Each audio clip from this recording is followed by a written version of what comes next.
Hello, everybody, and welcome back to the madness. We are in the middle of the third battle of Blimey Bay here. Theus and Bjorn are wrecking house on the naval side. Meanwhile, Nongel and Torgen has been engaging the Face and Connervale farm, and in the inner cove, fighting against Bjorn's brother Ulf. Aust and Furo has right now fled the scene, but buying precious time for the defenders. So. Things are still going. You're still fighting, but I'm going to speed this up a little bit. Theus and Bjorn, you're standing. You have finally got back the Queen Anne's Revenge. Theus, I should drop at some point you drop the reverse gravity, and the ship plunges into the waves with all the people creating a commotion as the forces nearby draw back. You now have some room to maneuver in. But you do see that the Flying Orenian, holding Captain Admiral Flint, is in a firefight with the two much larger ships, the Impenetrable and the Golden Cut. How do you want to solve this, Bjorn and Theus? So first of all, I would like to drink my potion of superior healing. Sure. Because I'm fucked. And I'll gladly take the 29 hit points. And sorry? And I was just going to because you were not here when you heard this the thing about Queen Victoria's Revenge. The thing about Queen Victoria's Revenge is that it is a stupidly big ship with so many cannons on it, it kind of breaks the physics engine of Cerenar. Oh. As you do. Oh, of course. And then I would like to steer the ship into a course that is going to some bomb, like ram. You want to use the Queen Victoria's Revenge to ram the enemy ship? You just told me it was a very large ship. It is a very large ship. Yes. You did do that.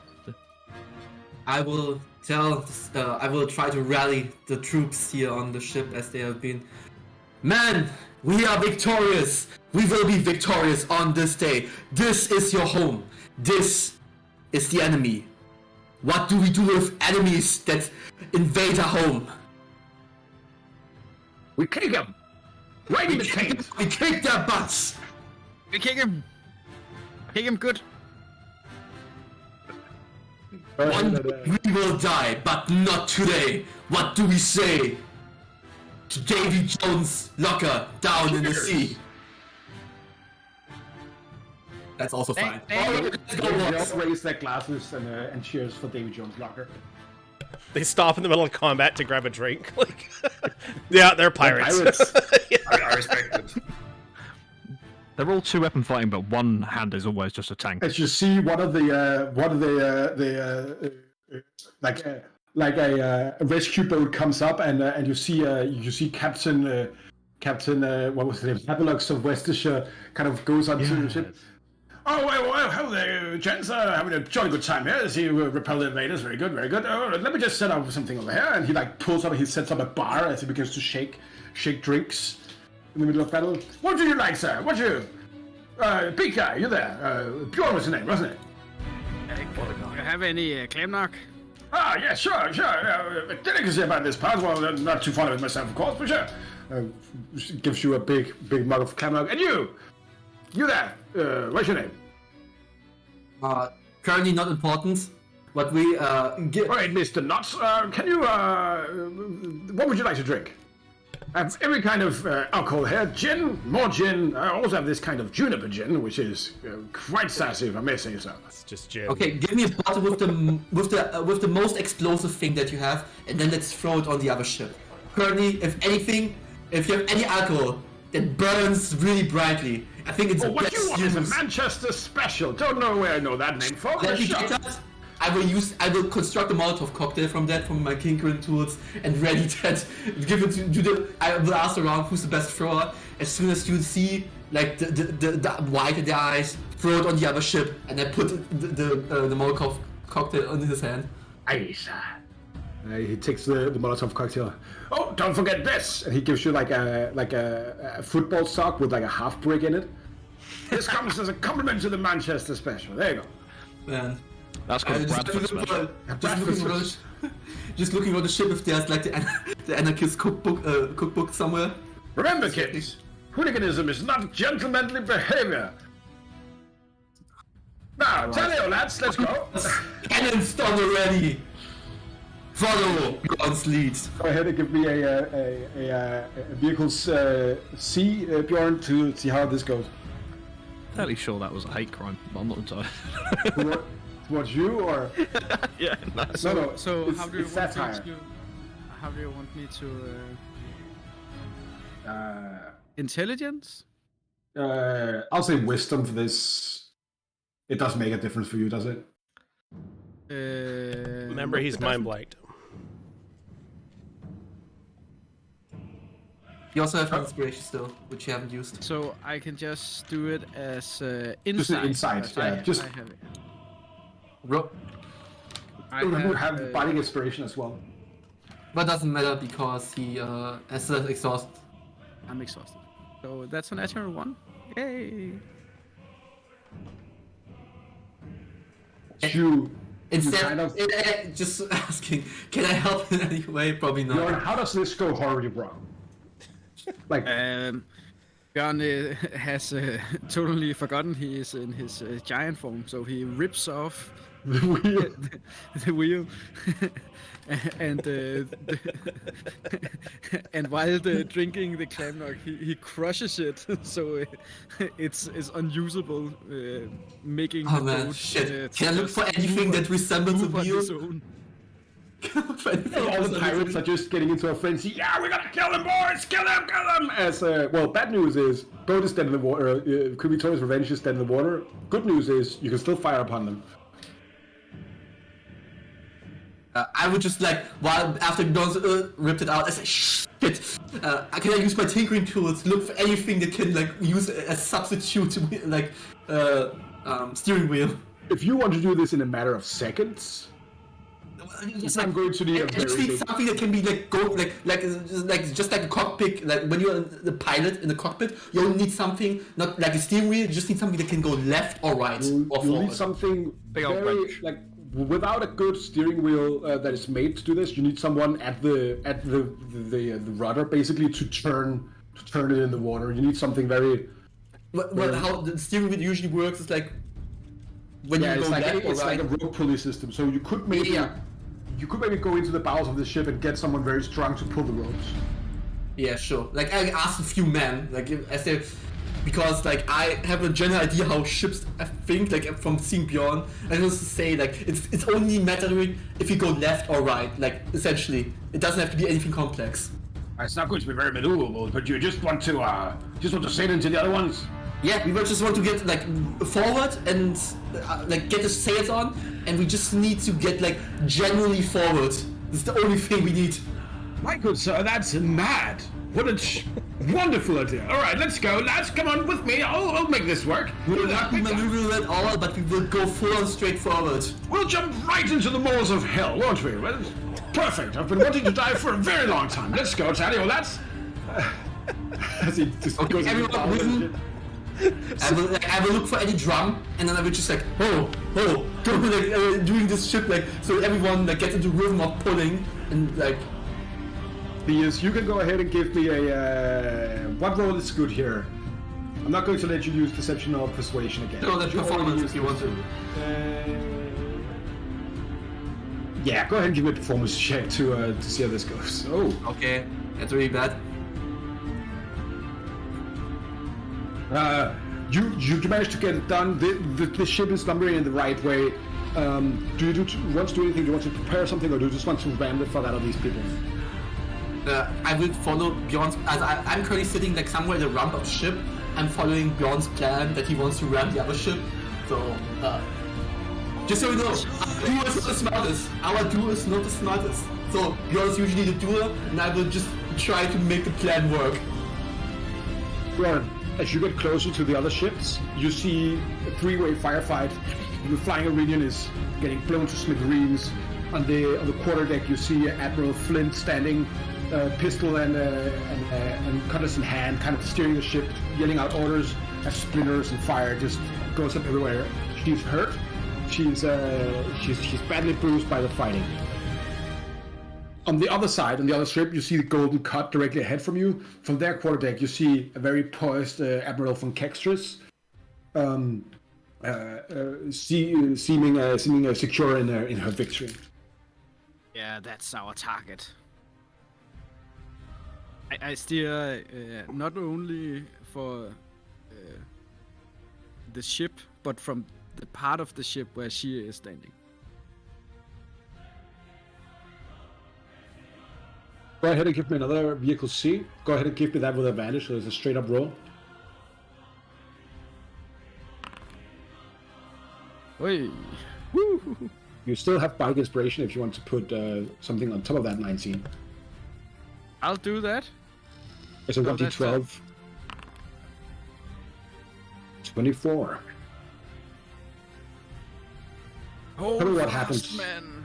Tell me what happens on the 24 if you want. Well, the last breath of guns flies from the barrels of the cannons, and from the mist, a giant ship emerges. Sailors clamming to the sides, some screaming, some drinking, toasting to their final fight. A giant madman holding on, screaming from the top of his lungs. A smaller, elegant, dressed man on his broom, just flying. No, I'm in a rum ship. Actually, I'm on the top of ship, but if I'm doing this while we are like running straight ahead, I've used my illusion to play the Pirates of the Caribbean.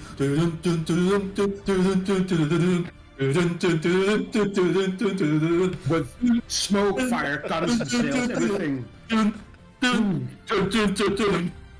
Two ships hitting each other is not a quick thing. It is not like two swords. It is continental drift as Queen Victoria's Revenge just first begins to push the Golden Cut a little bit, and then you see the wooden beams break as people scream and try to get out of the way. Admiral von Kextris immediately declares a counter-attack as the impenetrable goes around to rail your decks with grape shot. You have a few seconds to do something in now. Admiral von Kextris, her soldiers manning up, everything is cracking behind them and around them. They are clamoring to get on top of your ship instead of their own. Bjorn, yes, what are you doing? I run to the front as the deck sways beneath my feet, and as I come into range, as I see people diving into the water or yelling their war cries, I would like to use my grasp of winter to freeze in place the people, my opponents near me. So while everything moves, they just see themselves being mashed or pushed. So the ship's decks will drift apart. Some will be forced into the water. Some will be crushed by the ice holding their feet while the decks are moving, and chaos emerge. As you freeze the hold, just the winds of winter crackles around you. As the heat of the Kangani jungle suddenly turns to winter, chaos ensues as all of these people try to save themselves. You see Admiral von Kextris in front of you, desperately getting up, taking up a very magical-looking gun, aiming it right at your face. Bjorn, Theus, what do you do?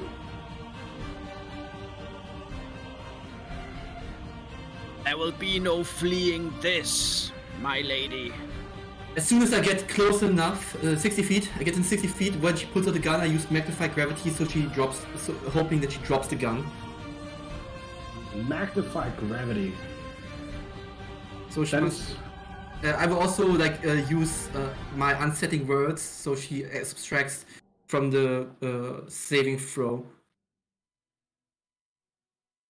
So it's Magnify Gravity. So it's a con save, but I also have used unsettling words, so she subtracts. Let's see. Why can't I do this? What? She is proficient in strength saves. Not strength save, con saves. Con save? Oh, also that. I'm very sorry. So the natural 20. Okay, good. As she feels the gravity kind of weighing her down, as she kind of forces herself up, the muscles on her arms kind of bulging, as she fires this gun. Beyond a round of magically enhanced grape shot, more like a bunch of magic missiles just getting fired out of this barrel. She has to make a strength check though. Like this, the first thing was just to for the damage. So she takes 4 force damage. The second part of spell, until the start of your next turn, any object that isn't being worn or carried the spell makes it acceptable to pick up. Like She is as soon as carrying you okay, good. From beginning, okay. Yeah, she already had it out, right? So Okay, good. Bjorn, like imagine like a magic missile shotgun fired at Bjorn at close range. What happens? He's impossible to miss. Ow. So Ouch. he'll take whatever damage comes his way. He has no choice. There's nothing to do. Right. This attack specifically deals 12d4 force damage. That's 33 force damage, which I don't believe you are resistant to. No, I'm not. You take 33 damage. How's Bjorn looking as this happens? Bad. Very Still bad. standing. But standing, of course. As you survive this barrage, her eyes widen by the realization that you're not going down. But she's within your reach now, Bjorn. Indeed she is. And then, my turn. And I would like to hit her.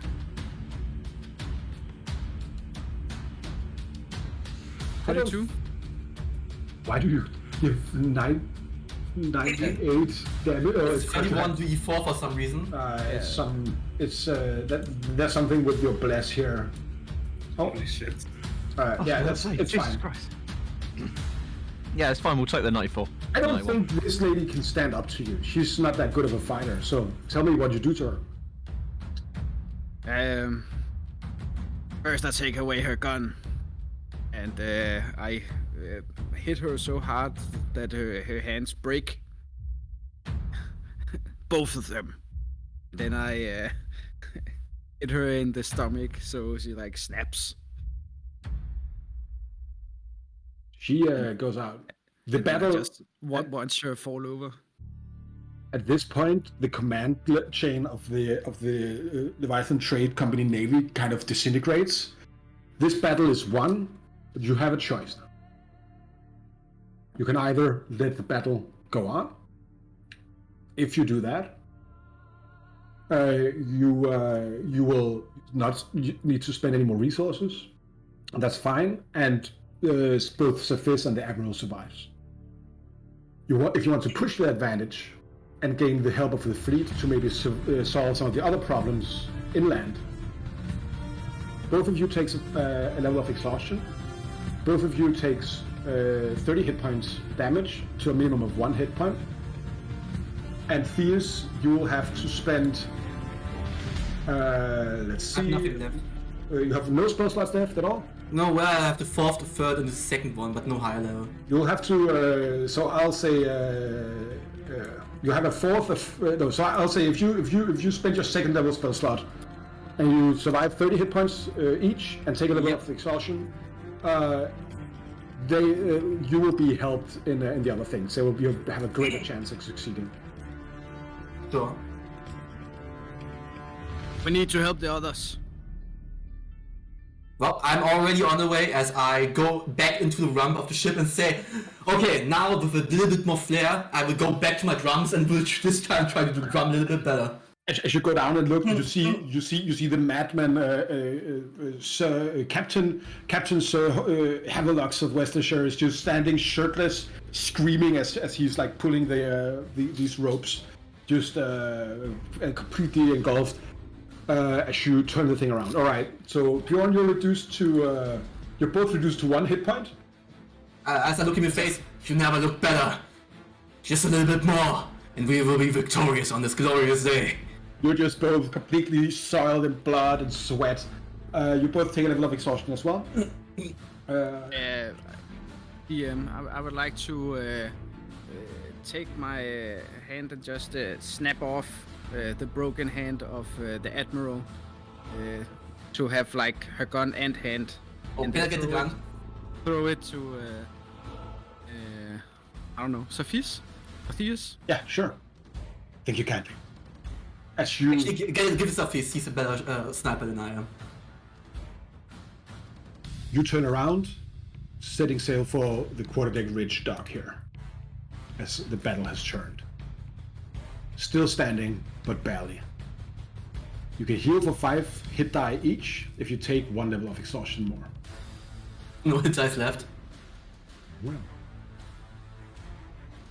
I'll pass. Bjorn and Torgen. Not Tungle and Norgan. There you go. Noggle and Torgen. You are also going to resolve this.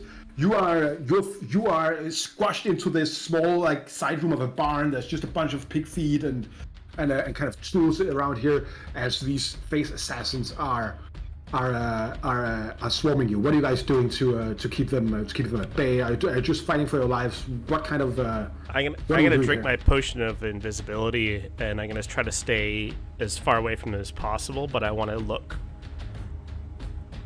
for. Actually, you know what? You're in the middle of battle, so if you want to slip away, we can figure out something about that. Hang on. So if I attack or cast a spell, it breaks my invisibility.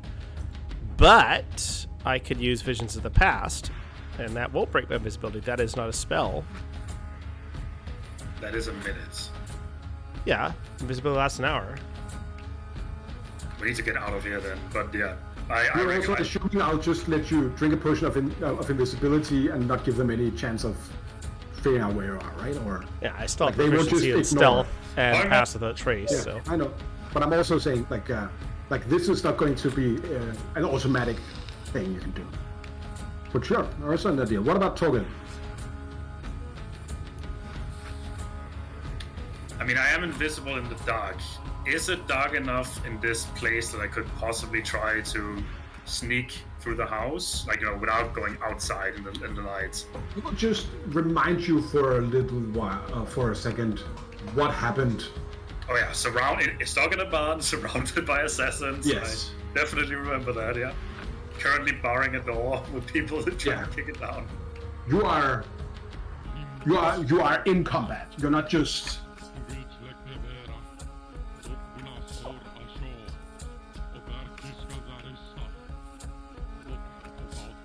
Could I try to...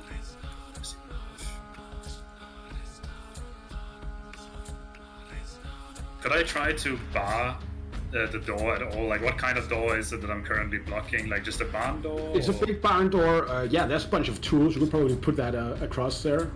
Okay, I mean, I'm not expecting anything to last more than a few seconds, but maybe just buy enough time to possibly get out of this specific spot we're in. All right. I'll say, yeah, you'll take some damage from the assassin whale on you. You'll take, I'll say, 25 damage from the roll here. because that's around the damage they do to you as you manage to bar the door, and they might realize in a second that they're now in here with you. Nongo, are you drinking the potion of invisibility? Mm-hmm. You spend a bonus action to take this potion of invisibility. What is like in the middle of this fighting? You're fighting for your life against this assassin in front of you. Are you doing anything specific here, or are you just trying to? I'm getting away from them.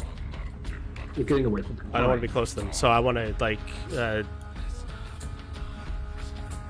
I'll, like run down this corridor. Fuck, they're everywhere. There's also I'm just because I want to do this instead of doing it as a battle. I want to take it up. Is that fine with you guys, or do you want to do it in initiative? No, the cinematic is fine. Yeah, that's fine. I just want to. I want to get away. Yeah, I want to get away from these guys, and I want to find Go Up and Zigzag. But I can't use magic to do it. I can't use attacks to do it. Right? As you kind of drink the potion, drop flat on the floor, and kind of scuttle away from this guy to get a bit of breathing room. As you do that, go ahead and give me a perception roll. Again, passive is 22, so 19. You see a small trapdoor in the floor here, and then you hear some scuttling sound underneath it. Is there any of the face around? Not the door there, no. Okay. It is like in the middle of the room. Okay. Can I investigate to see if there's traps? Sure. As you begin to investigate, you see it begin to open a little bit, and then you see the largest fucking blunderbuss you've ever seen just kind of get pointed out of this trapdoor from the ground, and you hear, "Should not have come here." And then you just see how it completely blasts the face guy attacking Torgen right now. As you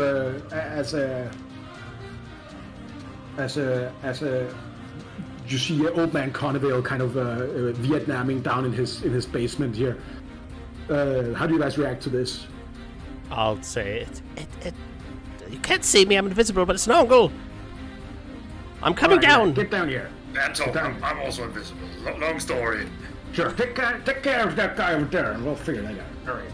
He takes the blunderbuss down again, and he kind of disappears, and you hear the sound of reloading from downstairs. What are you guys doing?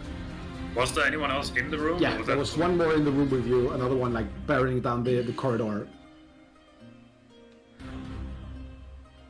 I mean, I guess we just try to get the hell out of Dodge, right? The thing is, if you go down here, that guy will know that there's a trapdoor. Oh. So it's only that one guy. Right now, it's only that one guy. Okay. I will use. Do you have an idea? Because I might have an idea. I'll use read thoughts on him. Sure. Silver's thoughts. What the hell is happening? Is this?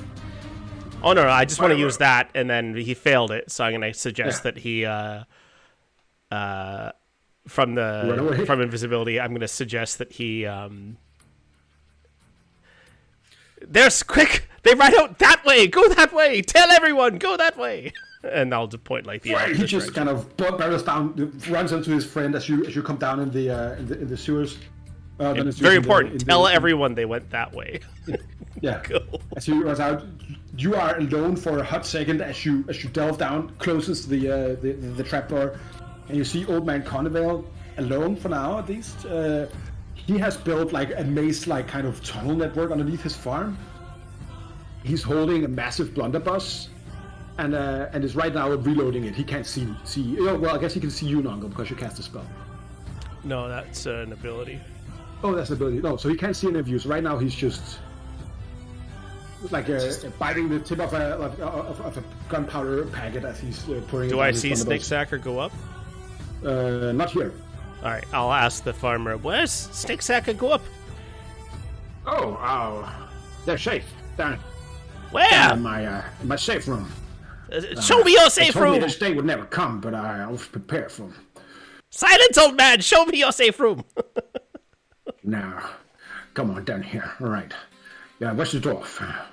All right, I'm still here. I guess can I willingly turn off the invisibility because it's like Sure. yeah. Otherwise, it would be kind of awkward. I'll turn it off.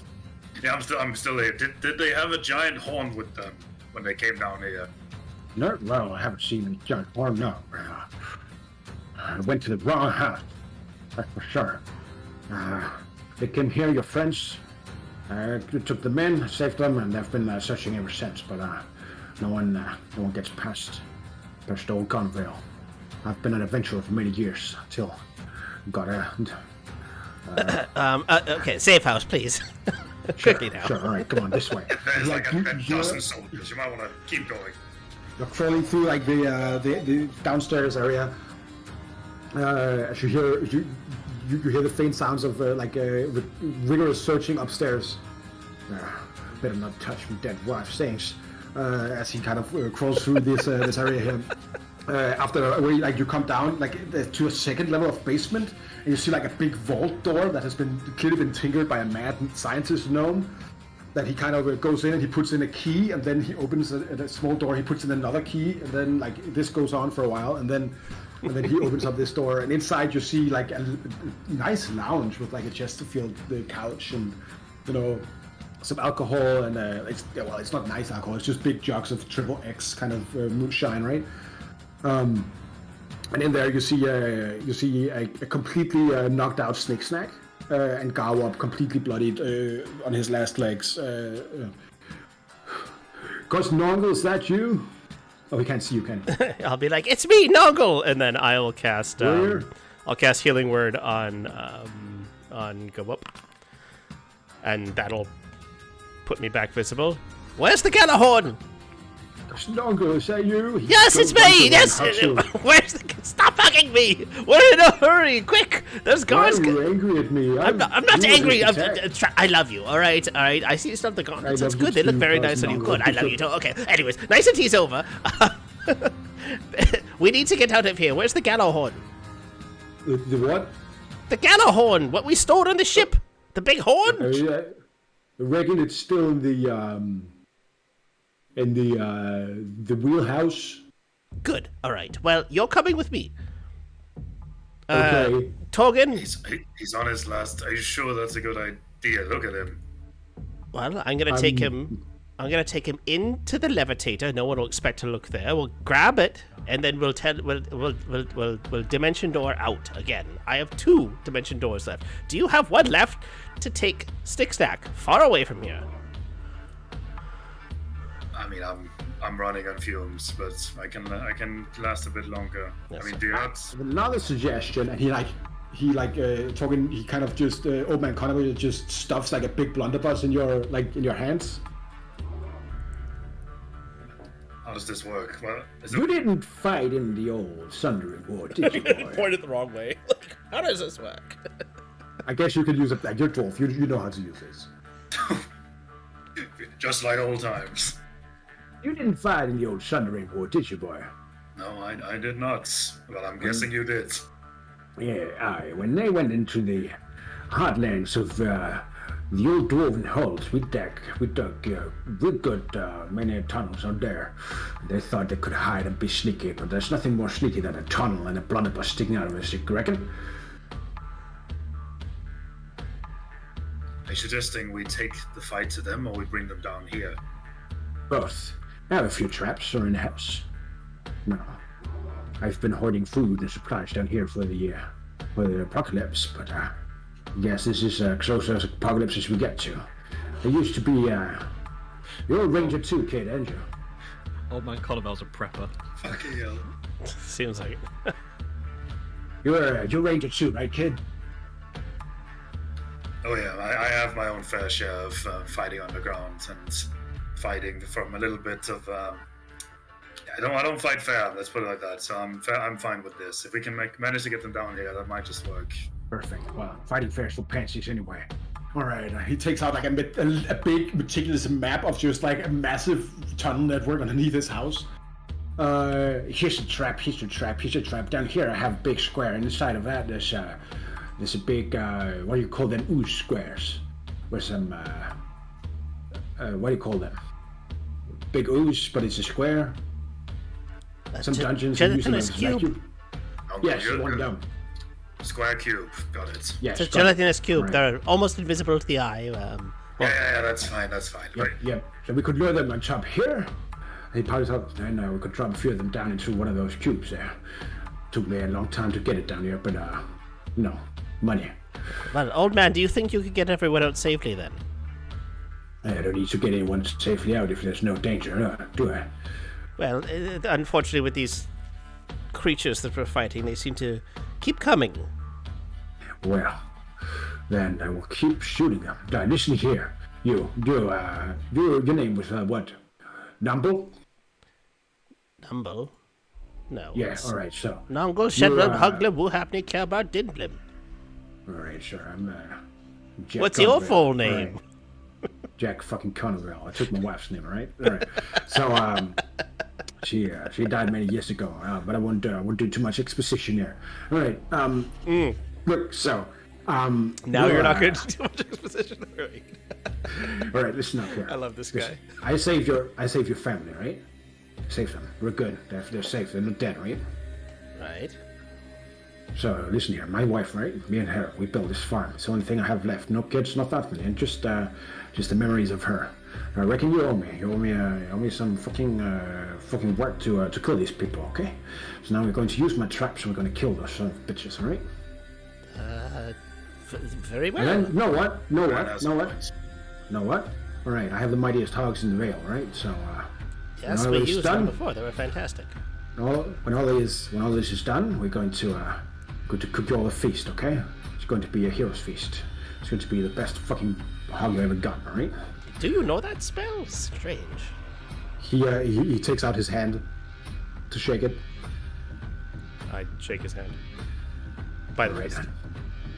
All right, tonight we're drinking alcohol. right. And I'm telling you all First my we should- stories about the Sun Ring War. I can. Look forward to hearing your stories. But possibly, should we Perfect. get on with this now?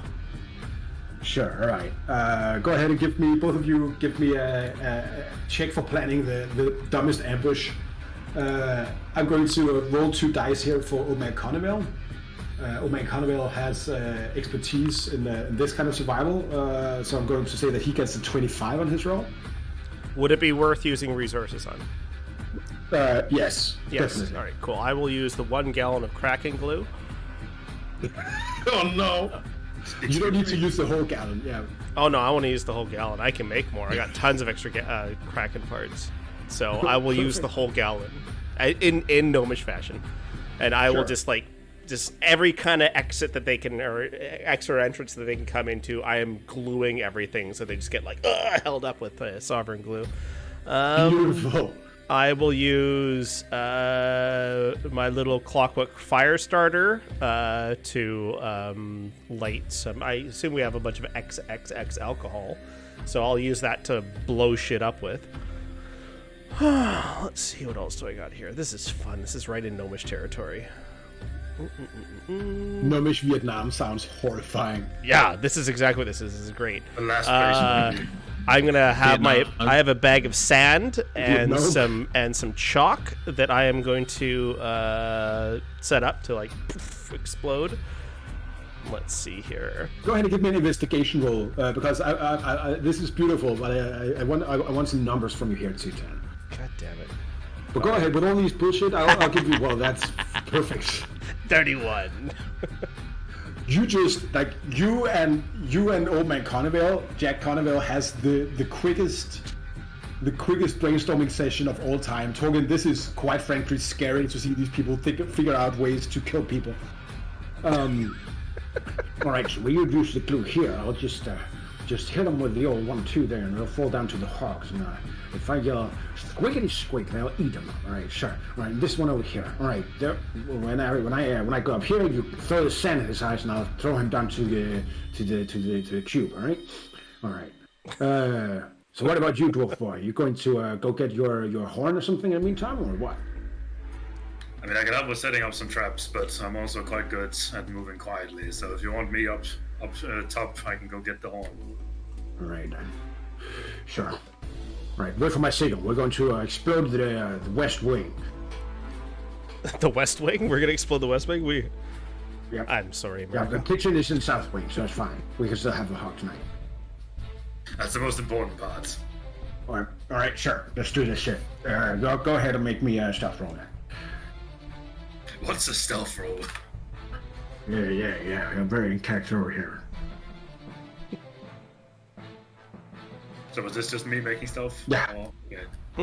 And you can use hang on. pass without trace as well. Torgan, I'll cast Fly on you as well. All right. Yeah, I'll use pass without trace again. Barely any spell points left. All right. So go ahead and give me the stealth roll there. Yeah, just wanted to see any more Yeah. wild magics. Any more bullshit? Yeah. So 28. All right. So, Tanner, Mm-hmm. with that natural 20, how does Nongle and Old Man Carnival just rip these people Oh, apart? the fucking glue, lots of fire. I mean, like they'll come down like a ladder or whatever, and then they'll all get they'll start to get stuck as like little vials of glue or whatever kind of start bursting around. They all get stuck as they can't move off the ground. Very slowly, a gelatinous cube comes and eats them all. Right, that's cool. Another entrance, they come down and all of a sudden they're just doused in glue, and all of a sudden poof, a bag of sand goes off, and it's like glued in their eyes, and like ah, and they can't do anything as hogs come and devour them. That's and one more for good measure. I have to, because I'm a wizard. I wouldn't be true to myself if I didn't. I'll herd a bunch of them together. And fireball. You explode the West Wing. As the West Wing explodes, that's the signal. Torgan, you run out. 28 stealth is fine in this explosion. I'm just looking horrified at this display, like, okay, so lesson learned, don't mess with gnomes. Yeah, okay, good to know. Vietnams. We're Vietnams. As you enter the lopsided turn apart levitator, go ahead and give me a knock roll to see what is happening here. 10 is above a 10. So you come in. Everything is completely a mess. You see all of Nungle's and Snick Snack's research documents just strewn everywhere. The orb is nowhere to be seen, but you do see the big stupid horn just lying in a pile of rubble. Wasn't there something else we need to get from there as well, guys? It was the orb on the teleportation orb. Yeah, the orb. We need to ponder some orbs. No, I haven't Meme thought you meant about over there? I don't know. I know the meme, but yes, the horn is fucking heavy, isn't it? Yeah, it's like I'll say like 30, 40 Yeah, pounds just or something. put it in the bag of holding. If you don't have one, you would have taken mine with you. I would have taken a whole bunch of rocks out of it because of fucking nibbles, and I will hand you the bag of holding so you have it. If that is all right, I will try to fit it into the bag as quietly as possible in this mess. As you do this, are there anything else you want to grab from here right now? You said there were research? Orbs. Yeah, Noggle has a bunch of dimension door research here. There was no orb, right? You don't see that at least. Keep I looking. mean, do I hear anyone close to where I am right now, or I guess I'm asking, do I feel a sense of urgency? What's your passive perception? 23. Let's see. No, you don't hear anything. Not Okay, even the in that screams of case- people being slowly digested Yeah, by you just hear people getting eaten by pigs, dissolved by gelatinous cubes, and shot in the face from like trapdoors in the floor. Right, so And the no, West Wing is exploding as well. no unexpected sounds. Good. No. In that case, I will kind of take my time to search a bit more and just try to fit as much. I mean, Torgen probably doesn't know what's useful here, so he's just gonna fit as much as he can into the bag. Go ahead and give me a investigation roll. as you're rummaging. Oh boy. Natural 20 with a for 19 with a -1. You rummage around. The first thing you find is like a big binder of Noggl's very important dimension door notes. It's very nicely labeled. This makes it easy for you to figure it out. You mean demiplane, right? Demiplane. Okay, yeah. okay. Because I'm like, I already have dim door. Yeah. As you pocket that shit, and underneath that you see the orb lying underneath some shit. As you then turn around, you kind of feel like Torgen has two kinds of chill going down his spine. The first is when you just when you remember something embarrassing as you're trying to fall asleep, or that kind. Oh God, I hate This that one so much. This one is like this one is the dark inside of you that kind of curls up a little bit in fear. As you hear and see, as you see one of the big, scary shadow dogs in front of you, snarling. As you fear the lurking dark inside of you, beginning to panic a little bit, getting the feeling that whatever this lurking dark is very afraid of whatever this Lord of the Many Faces is. Did I get any sense of, how fast these dogs were when I saw one of the dogs? You know your own hounds are pretty big and pretty quick, right? This one seems like a super-powered hound of Illumin. It's good distraction. You also know that wherever you go, they will know where you are. Just like your own. Yeah, the problem is the last time my magic didn't seem to want to. Yeah, but we wouldn't have said, "Hey, come back to the huge trapped dungeon that we just made." We wouldn't have said that, right? So where are you going after you got this shit? I assume we were regrouping. Or you can try to do something else. No, right. It's going to take us a lot longer to destroy all these guys than it is for you to just grab that shit. I know that you're trying to discuss something, but I also wanted to do something with Torgen here for a second. Oh, okay. Because you feel the lurking dark kind of curling up, because it's afraid of something, but you also feel something else. You have the dark has adopted you somehow, right? That also means that this kind of magic that this hound is made of, you can control that.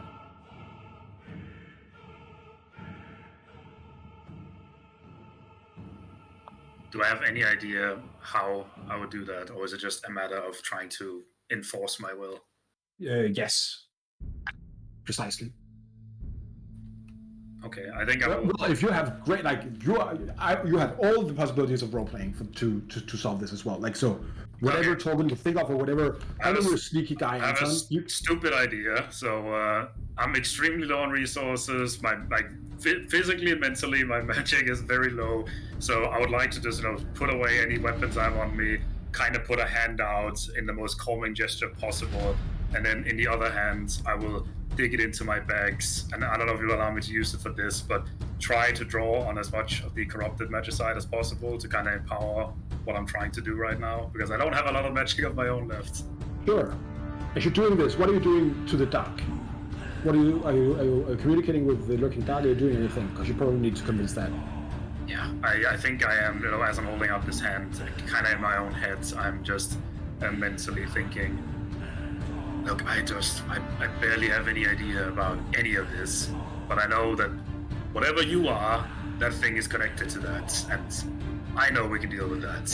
So whatever this fear is, we need to move on from this. We need to deal with this.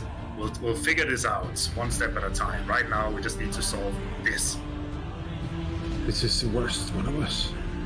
The largest one. This is a conquering dark. I don't know why it's on his side. I don't think I can do anything about it. Okay. Look, whatever happened at the docks, that worked. Okay, so whatever those thoughts are, just push that aside, okay? Again, just like in the docks, we can do this. You kind of feel the looking dark kind of stealing itself, ready to do what, ready to help you with whatever. And if any one of you are taking notes, the Conquering Dark would be a great thing to write down. Yeah, it is. But I would in that case like to try my best to enforce my will. Probably drawing in some of the similar powers I use when I summon my own shadows and kind of try to draw on that on this creature. Sure. So you're just going to use magic general, or are you thinking anything specific? I mean, I am drawing on the magic, but I think specifically, I think How much magic side are you using? That's a dangerous question. Stop using all of our matches. Red shit could be... 5. Use it all. Use it all. If I say all of it, yeah, all of it. All right. How much did you give to 1 lump. To Faust? All right, so you have 9 lumps. All right, sure. 9 left. Let's say that you get a plus 18 from that. What are you doing then? How many spell points are you using? Do I have the slightest idea of scope for what exactly I'm trying to accomplish, or is this just a shot in the dark? Yes, shot in the dark. You know that whoever this Lord of the Many Faces is has to be exceedingly powerful in order to do something like this. Okay, I think I am going to... I don't have a lot of spell points, but I'm going to draw on my own life force, and I'm going to substitute that, and I'm going to expend 10 points. And spell. All right, go ahead and give me a wisdom roll, and go ahead and add 28 to that. Jesus. I'm just gonna roll this. Plus what did you say? You know what? I'll give you advantage as well. Why? I'm not complaining. Plus 28, you get a 41. No, you get a 51. On this result here. Go ahead and tell me what happens to this Hound of Darkness. I mean, honestly, I don't know how much control I can have over this, but I kind of want to try and learn something about this, if at all possible. If I can, in any way, try to kind of pacify this thing and try my best to kind of push past this primal fear and kind of just, and it sounds horrible, but try to peer into this, whatever this thing is. You reach out, and in a scream with all this magicide, you hear the Lurking Darks simultaneously with you screaming, just roiling as shadow your shadow is being dragged towards this creature as it is being dragged towards you as you fight to just bring it back to whatever hellish plane from whence it came. You muster all of your strength as your mind kind of goes blank and you get intertwined into this thing here, into this place, whatever kind of place the dark comes from. As you drag all the shadow energy that this hound is comprised of back into the dark, you see the flash of light blinding you within this ultimate darkness. As you see glimpses of just small... This is not looking as you would... This is like a pantomime. Small shadows on like a cavern wall being projected by some kind of light. These small kind of creatures digging, striking the earth, building huge holes, and as they go deeper and deeper and deeper, the darkness kind of surrounds it even more. And instead of the sun, they revere something else. They revere what comes below, what is inside everyone and everything. Dark, dark, dark, inside, way down in the world, where no light penetrates. You see 7 brothers. The smallest one lurks from the shadows. One of them waits. One of them fears. One of them seems like it kind of superimposes itself on the light to become the radiant dark somehow. The largest of all of them wears a crown as he enslaves millions, dragons, monsters, all kind of things, until an empire is built somewhere in another world. But underneath all of this, or above all of this, there's something else. There's a tower, a beautiful spire with a beautiful gold dome. But the light from the dome does not penetrate the dark from below. But the shadow of the tower goes down. And in there you see a man. Around his head, hundreds of masks floats around. And you see him reading, learning, until one day he finds this conquering dark, the largest one of the brothers, and somehow enslaves it, bends it to his will. Somehow now, whatever place the dark comes from, it's a little bit lighter, a little bit emptier, and much more scary. Because what comes when you remove the darkness itself? What is the next step? And what does a mortal man do with the power of the conquering dark? Then you rip back into the levitator as you look confused, and you just see whiffs of smoke around you as you've managed to dispel this hound.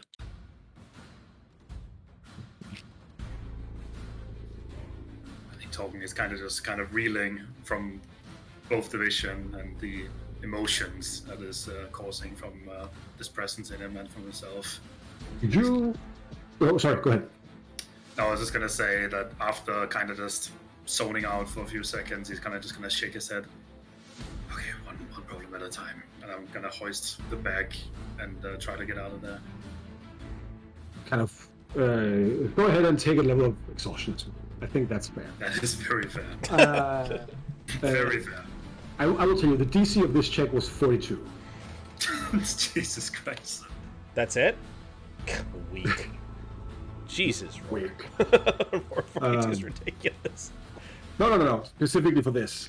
Yeah. But it will be easier next time you try to do something like this. I bet you Now Alex have just convinced pissed himself. the 42? How do you even get even close to 42? I can't roll above 5. You, all right. As you get back out, how do you get back in this place here, Logan? Is there still movement above ground, or You see absolute carnage, but there's still people here. By the way, Nongo, just before I forget the first kind of cinematic round here, you are doing the whole Vietnam shit. You cannot avoid to get into conflict with some of these people, so I want you to take down 30 hit points, please. Okay. All right, go ahead, Tobin. Oh, you have spent so much of your hit points. Sorry. Did I need to make a concentration check for No, it's fine. the fly spell? No? Okay, cool. I think I will just lean against the side of the levitator, like wherever the exit is, kind of just listening as intently as I can. And if I spot any opening at all where the people aren't immediately looking in this direction, I would like to try and dart towards the house to try and get into an area of darkness so I can visible. All right, you do that. Do you help with the last kind of the last part of the battle, or what do you do? Yeah, I would like to try and make my way back to the trapdoor and try to. I assume since I went over the traps, I have an idea of where they are, right? So I don't just accidentally run into one of the traps. That's fine. Try and make my way back to Mongol then. You continue this assault, guys. I will say, you have him on the back foot. This kind of Vietnam you have created here is difficult kind of place for these people to get out of. You can just drive them away, You could drive them away. And you won't have to spend any more resources. I'll give you the same deal as I gave to Theus and Bjorn. That you can take 30 hit points damage, so a minimum of 1 hit point left and 1 level of exhaustion, and you will overshoot this and get a benefit for the last part of this mega encounter thing. All right, sorry. So take 30 hit points and a point of exhaustion. 1 level of exhaustion, yeah. Or I have nothing to lose. do we take 30 and a point of exhaustion, or 30 Yes. or a point of exhaustion? And Okay, so what if we don't want to take that? What do we do then? then Because I just took 30, so to take 60 then- is pretty crazy. then you won't get a spillover success. That will help Alex in a minute. Basically, we just settle for a sort of neutral victory, or we gain extra benefits. I mean, I say we push it. That's my opinion. But Yeah, that's fine. It depends. I don't have a lot to lose personally. I don't know how you are looking at Mango. Oh, horrible. Okay, I'm gonna drop down to 1 hit point then. Tell me how you. I have like 4 Destroy spell these slots people- left, and they're all below 3rd level. I have 10 hit points. Yeah, I'm looking horrible. Tell me how utterly you destroy these people so much that not only do they flee, they convince the whole contingent of face operatives in the rest of the city to get out of this place.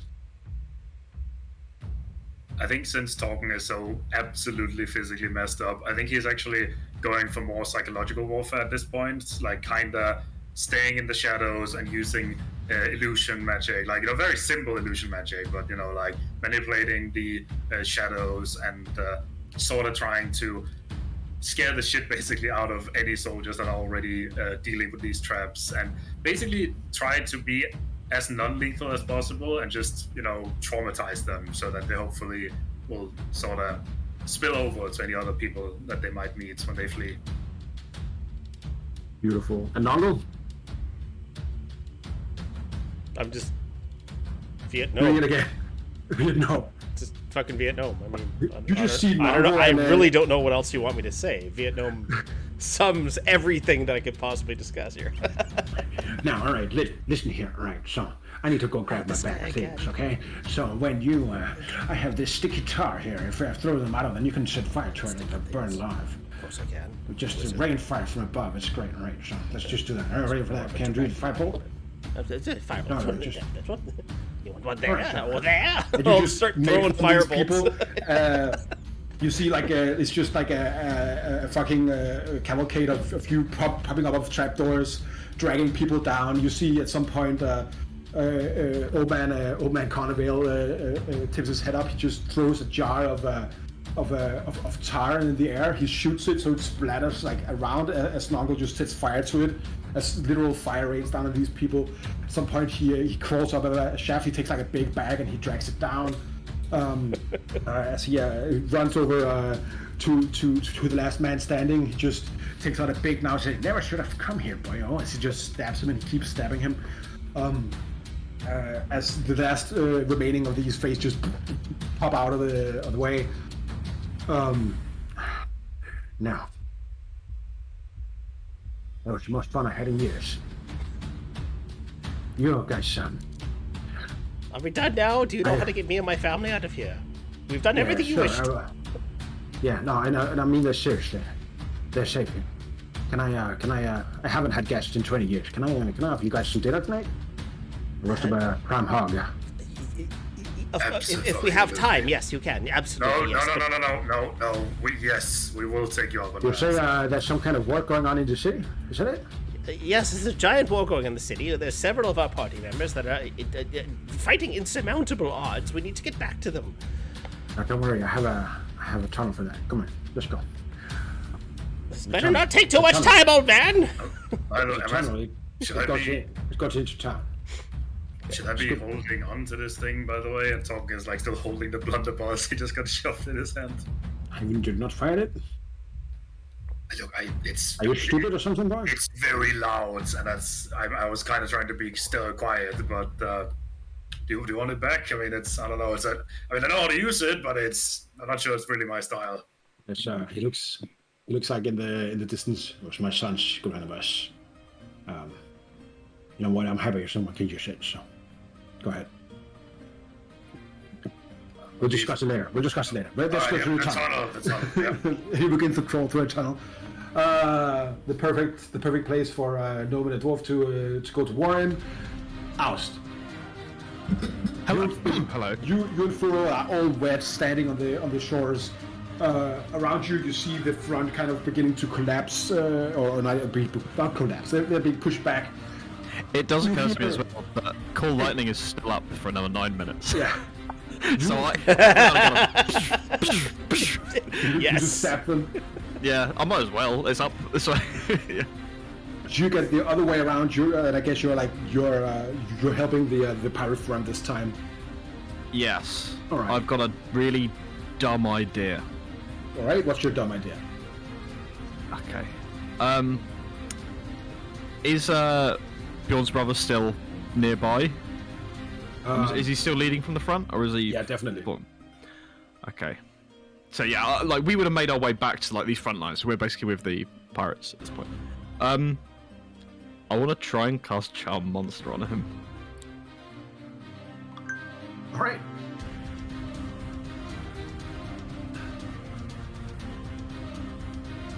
Go ahead and post it, please. Yeah, I have. It just takes a couple of seconds to go through. There you go.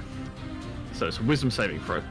DC. He's a 18. cleric, though. But Oh, okay. I wasn't aware that he was a. Fair enough. Okay, that's not gonna work then.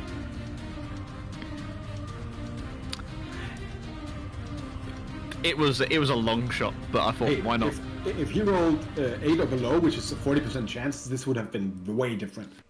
Look behind the curtain from my end. I was going to cast Charm Monster and then walk him into a demiplane and close the door behind him. Then we've just got an imprisoned fucking giant. Go ahead and tell me how you are aiding this front line. Just in not in battle terms, but like in more cinematic terms. I would probably be calling heavily on my commanding presence, both mechanically and generally, and just really coordinating and basically trying to get almost like a. I mean, it wouldn't be a phalanx because these are pirates, but I kind of want like just a pushing front, like shield wall, basically. So we're just driving them back across the bridge, even if it's very slowly, to the point where I can basically do the same again with the sickening radiance, the other end, and just push them through the sickening radiance. Basically. You spend years and years in military school, and this is probably the first time you really utilized that. As you find the image of Primus Savannah in your mind, as you just say "fuck this," you get in there and you begin to do something you're actually quite good at. Go ahead and give me a. I want you to make me a persuasion roll. Sure. Persuasion. I am going to actually use my commanding presence for that as well, which would give me advantage on it. And adds a 3, so that's 25. 25 doesn't manage you to push them back, but it manages to let this ill-organized pirate rabble hold. Could I add my Bardic Inspiration? Because I still have the Bardic Inspiration. I don't think your commanding presence make you do this with advantage. And you also took a level of exhaustion, didn't you? Oh, so I did. Yes. Okay. So in which case that would be an 18. So yeah, you probably want to use your Bardic Inspiration regardless. That's a D12. Yep. Yes. Okay. So that is a 26. 26. You don't do precisely what you want, but you do manage to pull off a miracle here, right? You're taking these poorly equipped, poorly organized people, and you're making fighting men out of them. As you're leading from the front, you're getting into the scrapes with Ulf, but your magic keeps you mostly out of harm's way. You do take 30 hit points of damage, though. Sure. I'm actually in a position to take that for a change, so that's fine. As you are fighting these people, then something dumb happens. Bjorn and Theus, what happens after you've been fighting for a while? All right. Do we have explosive barrels on the ship? Hey, sir. Iridium primed. Yes, quite so. God, boys, we'll load them up and fire quite away. I will even send one of them if you want to. Bjorn, Hello, boys. Fire me at him. I back you, sir. Oh man, Bjorn. How far do you want your brother to fly? Well done, Roar. Well done. Fire at them, please! All the way Please, to hell. thank you! Theus, don't make me miss do the this! next Just put me in a smoke. cannon and fire me away! Our subscribers just went up by 3, Roar. Congratulations. Good job. Thank you. Bjorn, you really want to like take like your brother is still a problem, right? Like your brother is still a problem, right? I can't hear you, Theus. Damn man is screaming so loud! Okay, shut the fuck up for a minute. Now I'll be a gentleman and wait my turn like a good, proper behaved Ruthenian. Okay, you get to die when your turn comes up. So okay, good. Bjorn, What did you say? your brothers, you still want to have a score to settle with your brother, right? Yes, please. Yes. Alright. We're just like, man, on the lookout. We look for a large group with a large man. You recognize him, Bjorn. As soon as we find him, we let all the explosions loose. Smoke him out like a rat that he is. So that's what we'll do, DM. We do the most stupid thing ever and send it to Southwestershire raises his hand. Yes. We don't give him the satisfaction, I think. Please, just carry on. Can you fire me away, please? Damn it, can't you see my hand? It's raised in the air. I have a question. He is being awfully polite. Later. All right then, later. But you promise. Of course, yeah.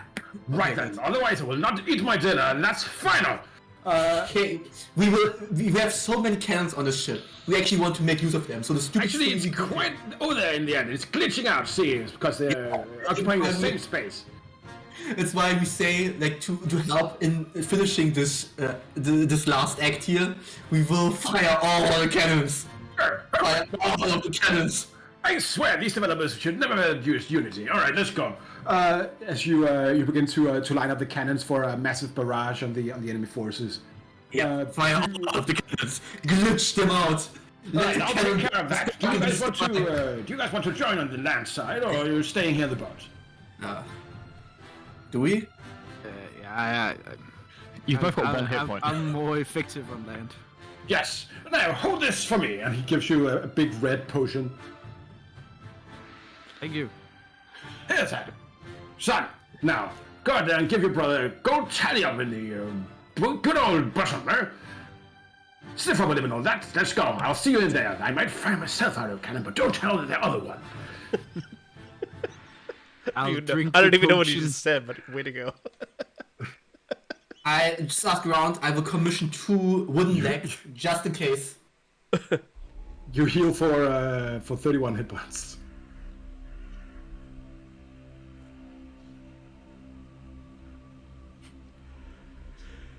So whilst all this is happening, am I still just slowly pushing these guys back? just punishingly, just like people are just and going as- down from this sickening radius. They're just like just drying up. It's scaring. Theus and Bjorn enters the Quadric Ridge here. Queen Victoria's Revenge kind of gets pulled to the side as you just see a massive broadside. Just buildings get torn up. The bridge gets blown asunder. Massive amounts of people, both sides, get smashed to bits as this completely ridiculous amount of cannons are just fired into a massive combat. What side of the bridge am I on? On the right side, you're up here. Okay. I was like, Oh yeah, I'll put you there. Go ahead and take 30 damage to Furo as well, please. You for a second, everything is just white noise, like in the movie when there's an explosion, just as smoke, fire, rubble, just all around you. Is there Confero evade or uncanny dodge, any of that, or? No, that's just it's attrition. Okay, shit. okay. If I see that, and then I see the opposite side of the bridge in disarray, are they beginning to flee at this point? No, what you see maybe 20 feet in front of you, you see a massive armored man kind of slowly begin to rise. He takes up his axe, you can hear it scraping off the ground. This side of the bridge. Hands on. Yes, 30 feet from you. Excellent. Cool. Okay. I would draw my blade, but it's already out. It's round 2. Round 2, little man. Alright, go ahead and roll me a luck roll. Oh, no. 14. This Nat happens. 20 there, Alex. That's like a nat 20, right? You hear from the distance, all of a sudden, just as a noise, as Captain Havelock of Worcestershire hits Ulf Wilderson in the side of the head with himself. He did it! It's a cannonball! By sheer luck, he hits the captain of the red shirts, slams into the building, lies down on the floor, is completely limp. What a man. He was a good soul. He died as he lived with a bang. Well, he's making death saves right now. I will let you know. So I guess He's trying to realign his spine right now. Worth it. Worth it. Next session, he's just in a wheelchair. They have rules for that, so we're good. Let's go again. You No spine. Captain No Spine. Stiffer with him. That's all I'm about. You as a Body. but this gives you this gives you a great distraction for a second. Do you just lay into him? Do you flee? What kind of battle do you want to do with Captain Bjorn and his remaining forces on this side? His remaining surviving forces. I think. Is it Still a just bunch, like, there's at least 100 enemy combatants still on this side of the bridge. on this side of the bridge? Okay. I will firstly bonus action. What do we call it? Hexblade's Curse against him again. Don't And I'm think, gonna don't think in terms of, you know. I'll probably just like I would probably get the people behind me in like firing ranks, and we'll do. I don't know if you've seen the film Zulu, where they just literally just line up in 2 different rows, and then they keep do a- make a replacing each square, other. yeah. And they just keep blasting because they can't retreat. So I literally just want to absolutely pummel them from one point. Sir, we're not really a professional army, see, but we just made this up on the spot, and we can do, I guess, do a retreating square formation. Oh, what? By rank. I don't think we retreat. I think we hold because they can't go anywhere. So an advancing line. All right. I've Yeah. a bunch of Empire Total War. I need to do more of that. As you just begin to fire, as you see all the other kind of northern warriors begin to close ranks, shields up, as they begin to advance. This is not like this is a line battle for maybe 30 seconds until it just divulges into a messy melee. Everybody is everywhere. Smoke, still gunshots coming in here and there, pot shots getting taken, and you're just in the middle of it, facing down over this. Do you want to play fight defensively, or do you want to fight offensively in this position? Offensively. Offensively. All right. Yeah. They are on the tactical disadvantage. They can't retreat. They can't fall back. They are literally in a kill box at this point. I So want you to roll me 4 d6s. Is there anything Furo could do to help this, or? I will say, what would you like Furo to do in this situation? I mean, he could do the purge the undeserving again, and get like onto the front line and just push them back. Really. Yeah, he also has. Oust by fighting by his side, or Well, I'm gonna defend him while he's doing whatever the fuck he's doing, right? Like that's probably the best bet, right? That's Sure. kind of Furo's MO is to defend the party, right? so you're just doing a 2v1. All right, in that Yeah, case, but give me- can I use second win right now? Because I want it. Like he's pretty fucked up. Yeah, definitely, Okay, definitely, cool. definitely. All right, in that case, go ahead and give me 2d6 rolls from you, Oust, and Furo will take some damage from fighting this guy. He takes 24 damage. 24 damage, alright. That's a 5 and a 6. All right, in that case, because I'm not going to let you get out with no damage, so you just take half damage. Okay. So you're going to take 25 damage. Sure. Could I uncanny dodge that damage by any chance? Yeah, sure. Why not?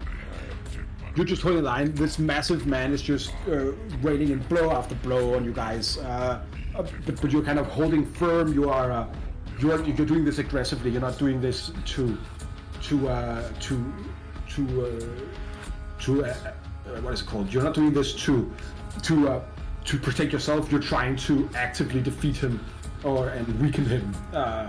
This is what I'm taking out from this. So I'm going to take out a... It's a case of it's not just him specifically, here. but also all of the people he's with. It's kind of a case of we just want to run them down, basically. But yeah. So I'm going to give him 75 hit points of damage from that. Sure. So you're also getting something from that.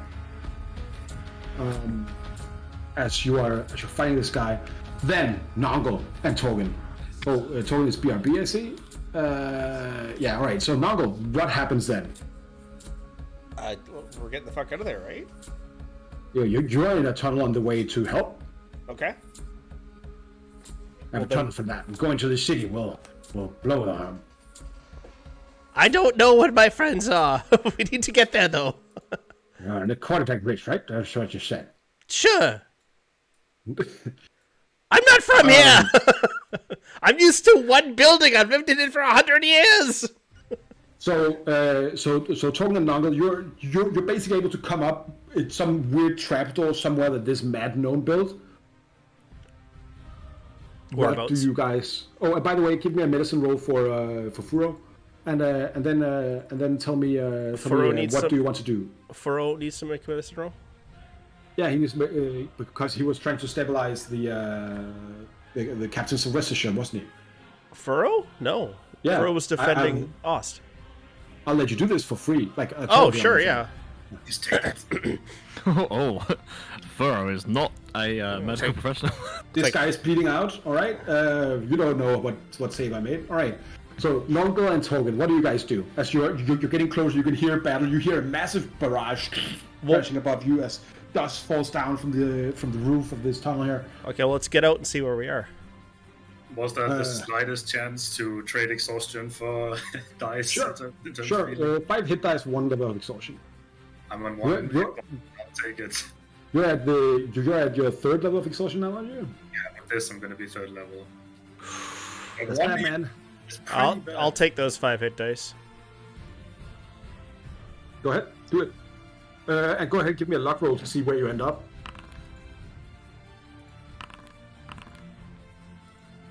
I'll just roll once. Remember, your max hit points as well have been reduced. You know, I still have an inspiration. Can I use that on a luck roll? Yeah. I'll re-roll then. 6! 1 point better! Hey, it's all progress. You end up over here, running into Theus and Bjorn as you just pop out.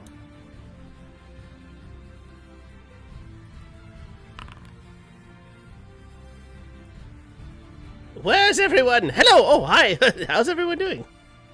He's your friends? He just had, like, Omer Economil just has his massive musket. Oh, yeah, that's your friends. You want to find my house, right? There's still some friends down. Where are they? Are they still fighting at the bridge? I just came up from the ground. I have no idea. Oh, you're gonna have to catch us up. Right, before going down there, your name was Bjorn, right? And this one, weren't you dressed like a bird or something? A birdman? Weren't you a bird guy at some point? Like dressed as a bird? You there? Does Theus just nod? I am currently dressed as one of the no, I was dressed like one of the enemy admirals. I probably would have changed after that. The moment he sees combo, he's to fit in the mood, I will do my best impression. I will do my best costume expression of Jack Sparrow. You pirate guy, weren't you a birdman before? You used to wear a big bird suit, didn't you? Of course I did, but now I just got into the mood. All right, both of you, listen up. You're invited to my house after this. I'm going to cook you up a great hog. You, Bjorn, you're from the north, right? Indeed. My wife, she was also from the north. She cooked this thing. It's called pork roast.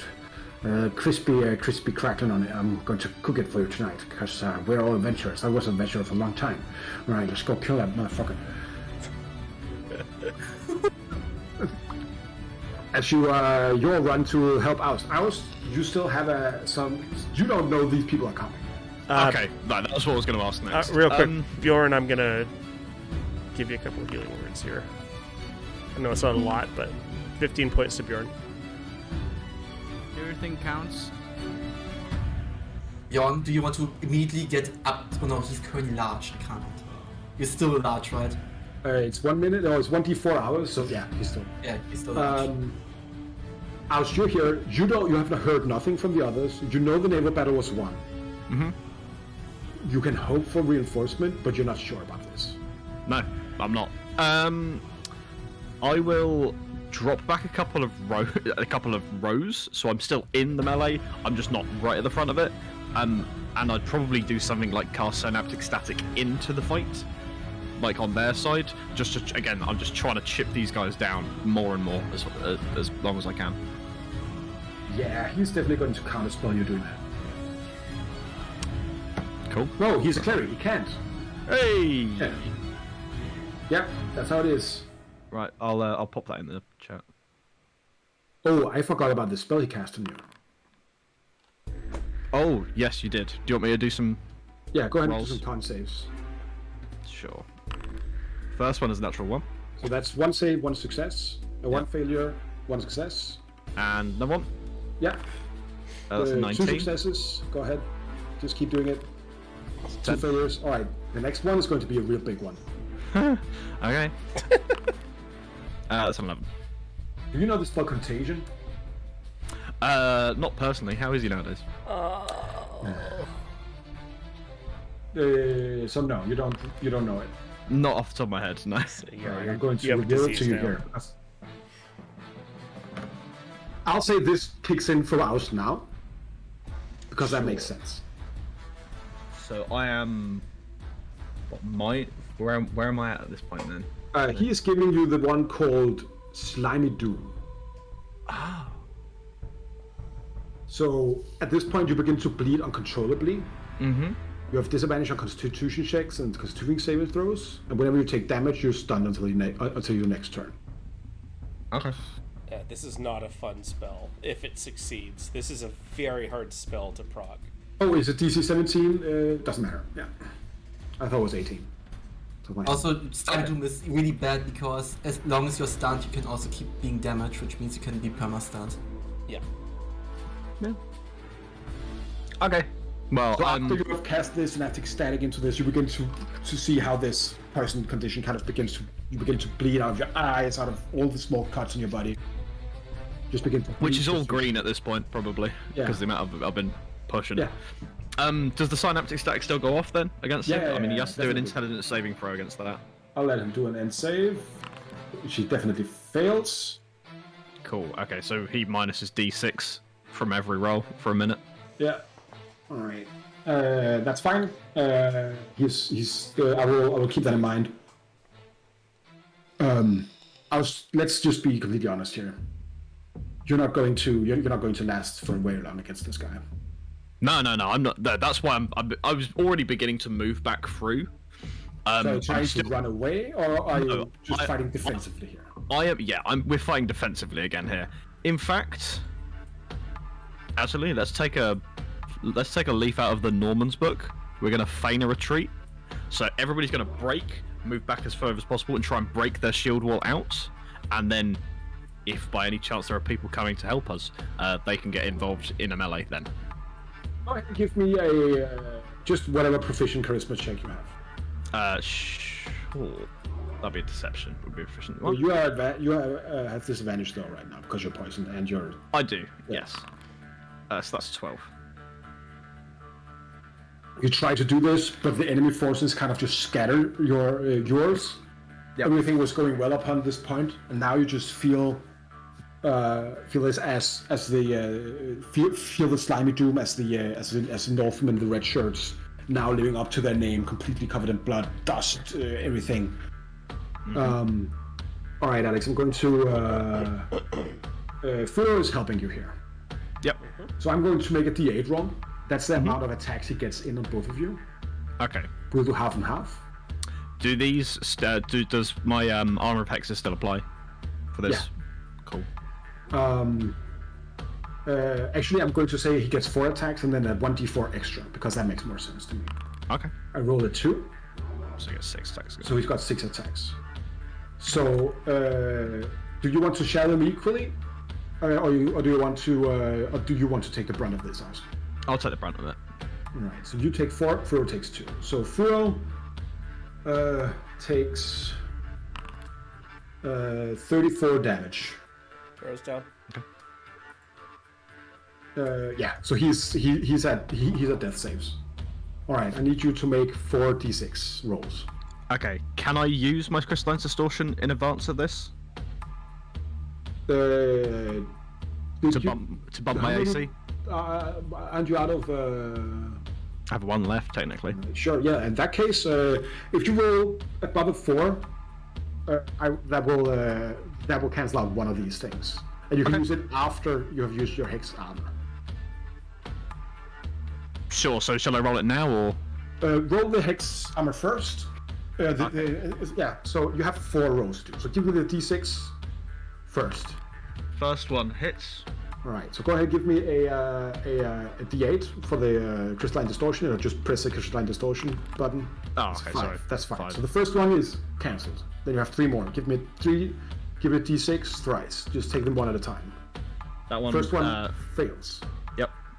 Means you'll take 15 damage, Okay, I'm on 1 hit point. and you're stunned. Yep. So I couldn't realistically do the others, and I don't know if stunned isn't the same as incapacitated, though, is it? So technically, it I still have arm. It is. Okay. Armor of Hexes doesn't care if you're conscious, actually. No. In which case, I'd still roll those. Okay. Sure. No, if you're stunned, you're not incapacitated, so it's not an auto crit, Oh. That's fine. right? If I you're mean, it doesn't need to be, incapacitated, it's an really. auto crit. Right. So I need to roll 2 more d6s. Yep. No, 1 more. Yes. Sorry. 2 more. 2 more. You wanted to take the brunt. First one doesn't hit. Give me the second one. Hits. You're down. Yep. Did you already use the crystalline distortion? Yeah, he did. Yeah. This is. Yeah. We're kind of. Alex, go ahead and give me. And I failed my first death saving throw already. Straight away. That's Yeah. what you said earlier. Yep. Go ahead and give me 1 luck roll. Don't roll 3 of the luck. That's Why would you say that? Oh, 8. thank God. You're good. And by the way, stunned. I'm just copying it into our Discord chat here.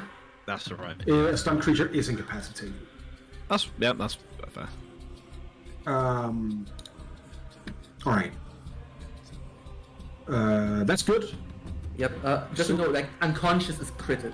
Incapacitated isn't crit. Right. Unconscious is crit. Paralysis as well. But Yep. Yeah, incapacitated can take actions or reaction. It's not. It's not auto crits.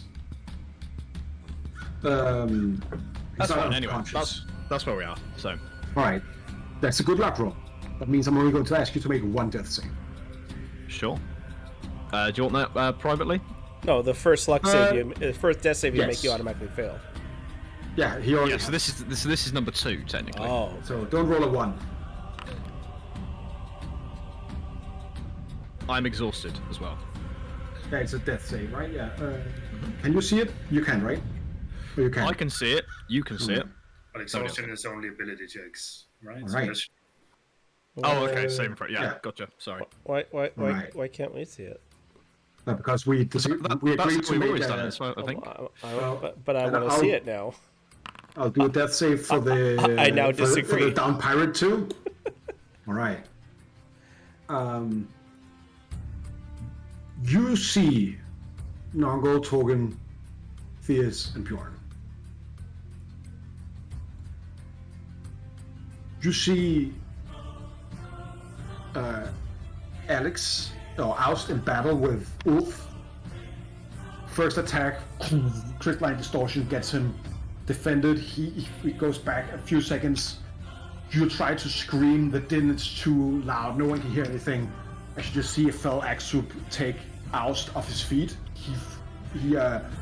He's rolled like a few feet away from Ulf as he slowly, menacingly walks up to him and raises his axe for the final blow. What do you guys do?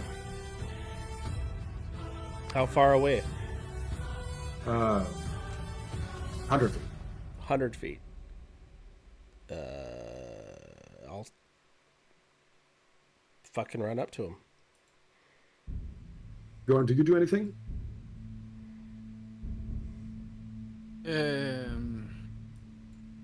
I would like to put my hand over my heart and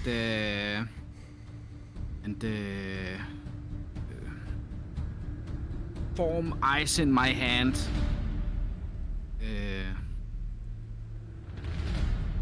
Ice crystals spreading on my chest, hurting myself to the degree where almost a bear's roar comes from my mouth, and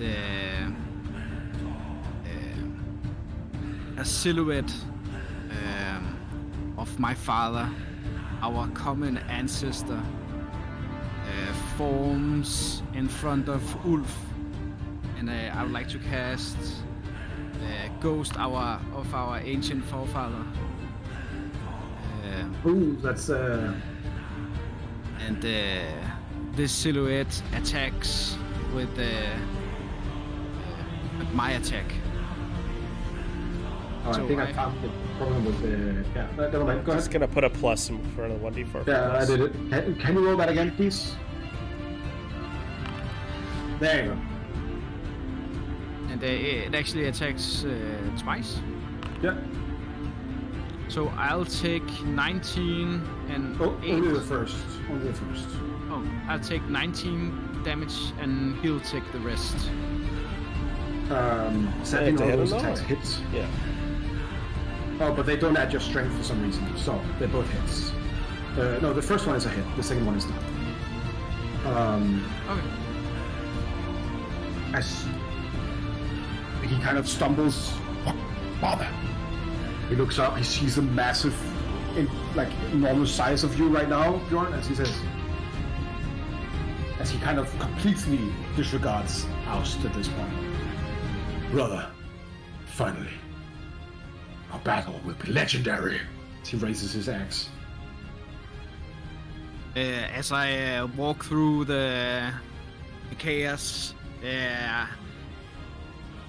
all of these puny pirates, I crush one of them with my hand as I take the giant inflower from my back. Master, this one is special to you, isn't he? This is one soul you cannot have. Okay, This one is mine. It will be an honor to serve him to you, Master. Right? I guess you want to go into single combat with this guy, Bjorn? Is the... Right. Go ahead and roll initiative. He rolled a 1. God, Bjorn's got like fucking no hit points. Right, he's pretty fucking done, this guy as well. Like, one Bjorn crit, this guy's done. Can I as this is happening, can I healing word him again? I'll let you get a healing word, but then I also want Bjorn to get his brother duel.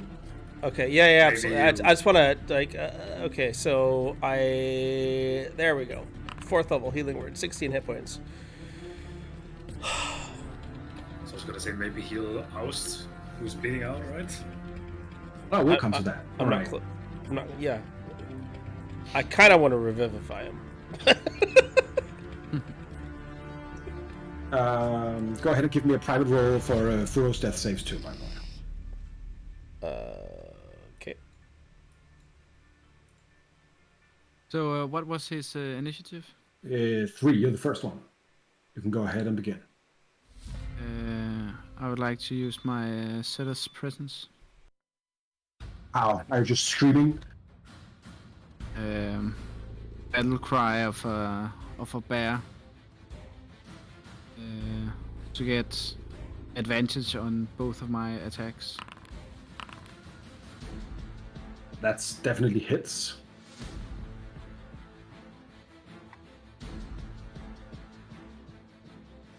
And another one there. Is my bliss? The sparkling weapon, that has definitely been an hour since the Kraken okay. fight. So I'll just ignore those. He already looks bad. Oh, I took both radiant damages. I shouldn't have. All right. He looks bad as he's going to use his legendary action to cast a healing spell on himself. He's going to do a 5th level Cure Wounds because that's the smart thing to do for this guy, who I will remind you want to win. Any counter spells? Nah. And on his turn, he is going to just go all out on you, Bjorn. 31 and a nat 20. So that's hard to defend against. You start by taking 19 slashing, half to 9 plus 4 necrotic, so that's 13 damage for the first attack. Yeah. I guess you're raging at this point. Yes. The nat 20 is going to be a total of 45 slashing, half to 22 plus 14 necrotic damage. So that is 22 plus 4 is 26. It's 36. What's Bjorn's hit points total right now? -3. Go ahead and give me a con save. You already have one of those, so the DC is 10 right now.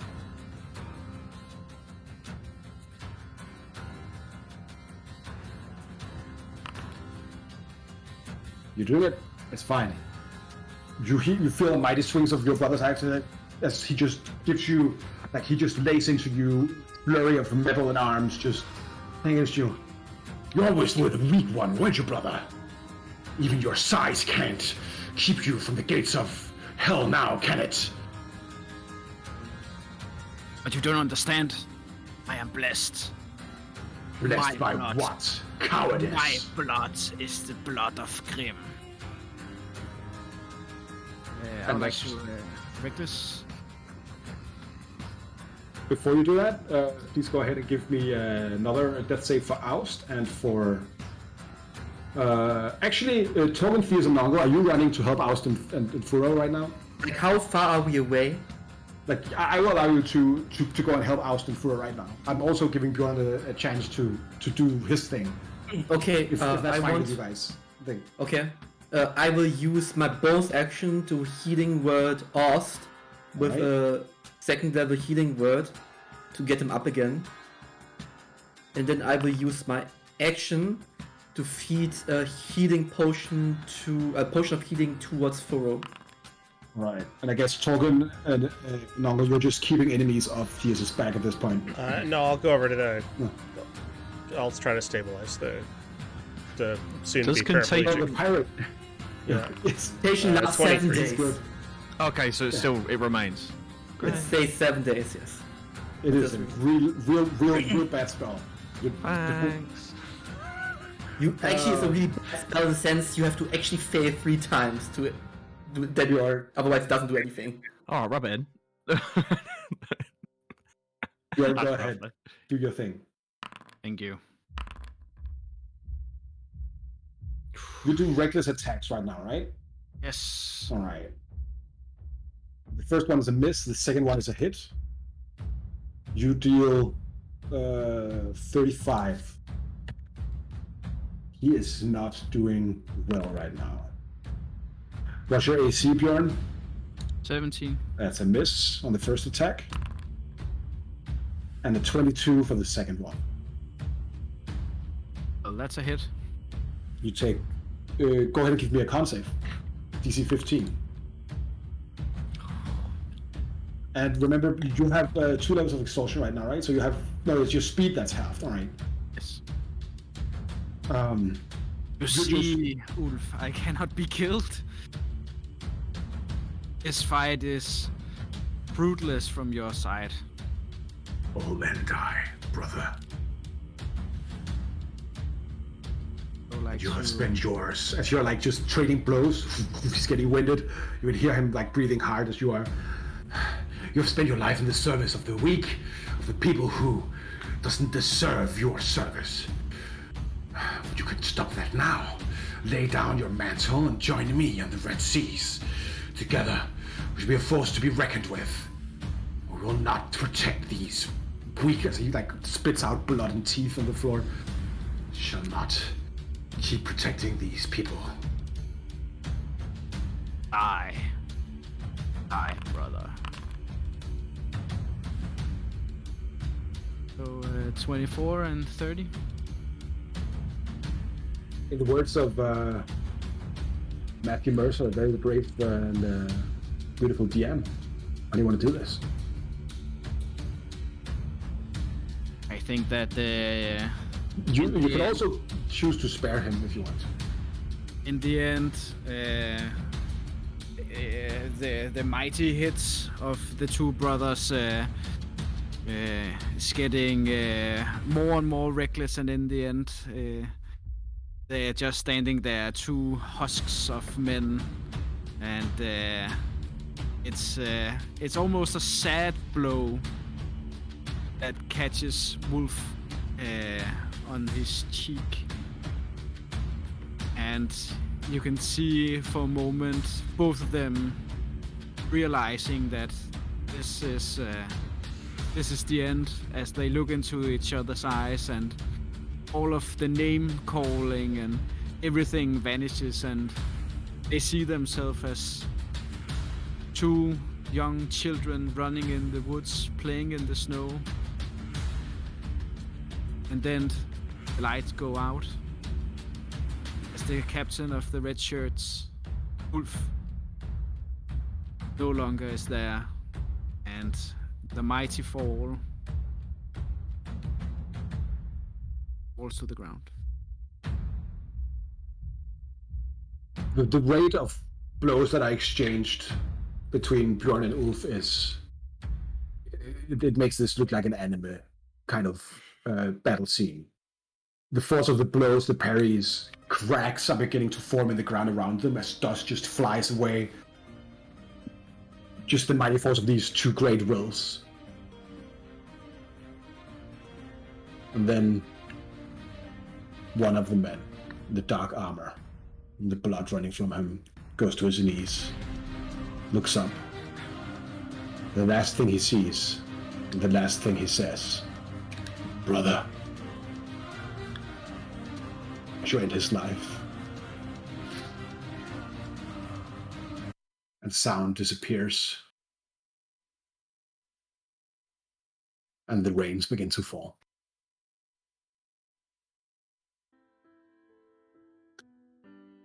The smoke disappears. The fires are extinguished.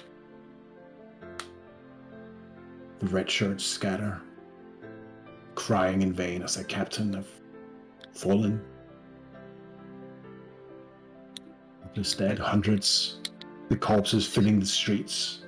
I take my brother's head into my hands as I kneel beside him. Do you feel it, brother? New snow is falling. I do. It will wash us. It will wash everything away. Is it as beautiful as the rock of the All-Father in winter?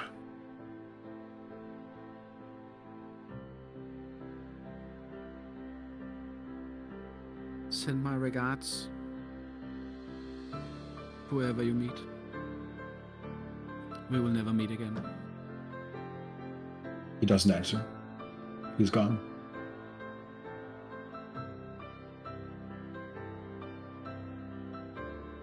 And we see a range of scenes of people celebrating, people crying.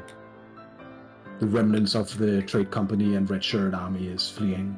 The face is done, is gone. All their corpses mysteriously disappeared as always. So they're getting picked up. See Sophis. My uncle gets Captain Southwestershire up. He's very happy. Begins to shake martinis, but he can't stand, so he's doing it from a sitting position. Captain Flint, Admiral Flint, clearly almost like as close to death as any of you. Thanks you. And Can I approach Bjorn before his brother fades? I have a bit of magic that might be able to bring him back, but you need to act quickly, Bjorn, if you want. Jan just shakes his head. Nungle puts his hand on your knee as high as he can reach. I'm sorry, for what it's worth. Uncle swears he sees the tears in the corner of the big man's eye. Nungle will look up to Bjorn and cast Prestidigitation to clear the tears away. He'll smile and walk away.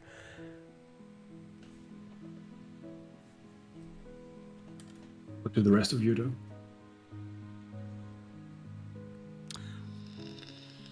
I'd probably start just again sort of sat down, limping, just bleeding from every orifice because I can't stop bleeding at the moment. Just start barking orders at the remaining soldiers and tell them to basically just hunt down and slaughter anybody that's still in the city. Especially the red shirts. I think Tolkien is probably standing very close to Oust, if not trying to kind of support him in standing and just looking at him. I mean, I did say you were gonna get knocked down, but that was a closer call than I expected. Yep. I don't know what I did, but I think I've picked up something nasty. You don't look so good, but you're alive. That's good. When Noggle makes his way over to Ost, he will cast Lesser Restoration and remove the disease from him. Has to be a greater. Well, it's a disease. Nope. Yes. Restoration, touch creature, and it can it can end either one disease or one condition. I'm ending filth rot or whatever it's called, sickly slime or whatever. Yeah, as long as it's a disease removal, it's fine. And it is. I cough up like a grapefruit's worth of like coagulated green blood all at once that just kind of just sits on the floor, just like flubber. I'm like, oh, I needed that. Nongle takes it as a component. I don't know. You should see. Yeah. Bjorn is still big, right? Let's say that Bjorn shrinks down now because that's fitting for the scene, right? Okay.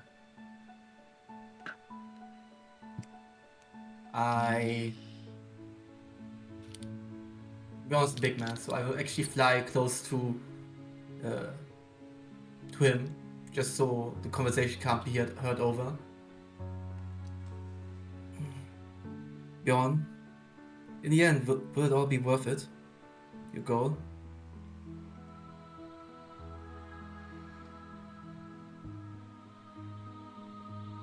Who knows?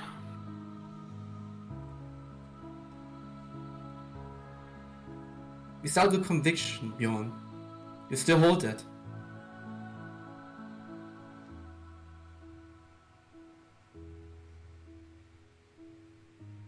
It's impossible for a man to answer a question like that when you're in a situation like this. Bjorn, I never really had any family, so I don't want to pretend that I can understand the same pain that you're currently going through. But from what I've seen from you from the beginning, you trod along your path with conviction no matter what obstacle was in your way. And this was one of the many aspects why people were drawn to you and why I felt drawn to you. And why I decided to sing your praises to the heavens and get people to acknowledge you. Because walking the path that you walk, make the decision that you are going for, it's not easy, and it's also not something that you can take back. So after taking these steps here, I think you should think about renewing your conviction. What you're going to take on. Because I'm not seeing that this will end with just him.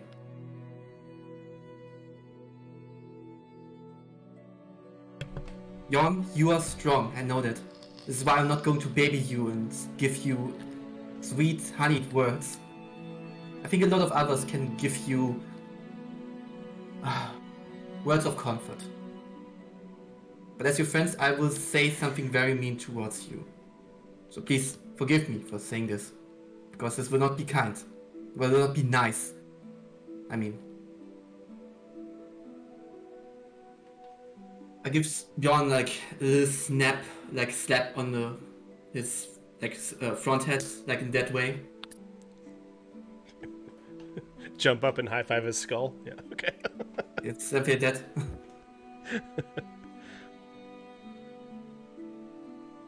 You have Bjørn's attention, even though he's kind of preoccupied. Bjorn, what do you want?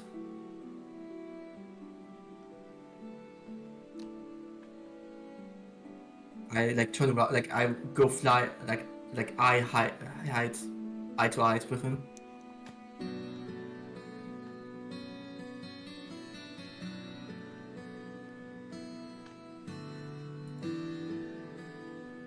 Your heart's desire. You told me that.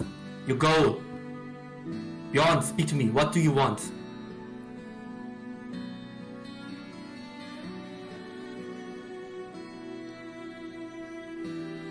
I don't know what it is, but I think people call it justice. I don't think I understand it. But I think that's what I want. Not just for me, my people, or my friends, but for everyone. You have taken up a lot. I hope you're ready then to take more steps like these here. This will be one of many. You cannot abandon this now after we have gotten this far.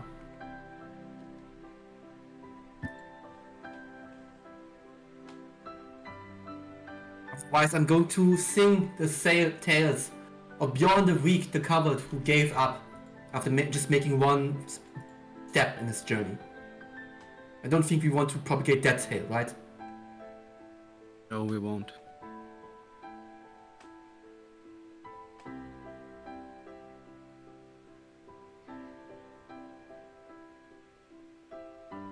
Look for any one of those pirates here. The one that was on the bar. That made the bar.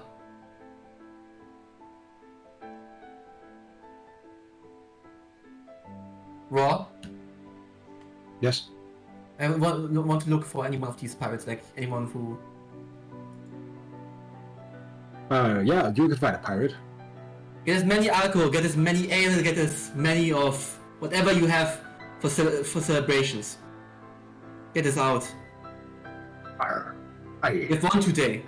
So please, at least everyone, act like that. It's not something that came easy. Everybody gathers around, and you see celebrations beginning. Is there anyone notably that has died that's integral to the city? Not any named characters, I will say. Okay. So all the named characters survived. Yes. Love it. You, as you all gather around the carnival of the gnome, he goes up to you. So, I'm going to go start that pork roast. I hope you'll come over later. I'll tell you some tales of my old adventuring life. I might have some tips for you. Even though all of you guys could definitely take care of yourself, that's for sure. I even have some Haven-eyed rum and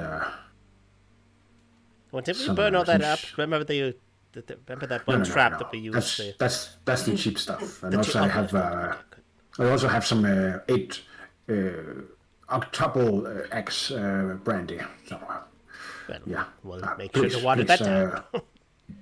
please come over. I haven't had guests in 2 decades. I think it'll be very good if you want to join for celebrations. Maybe not rowdy party for you guys.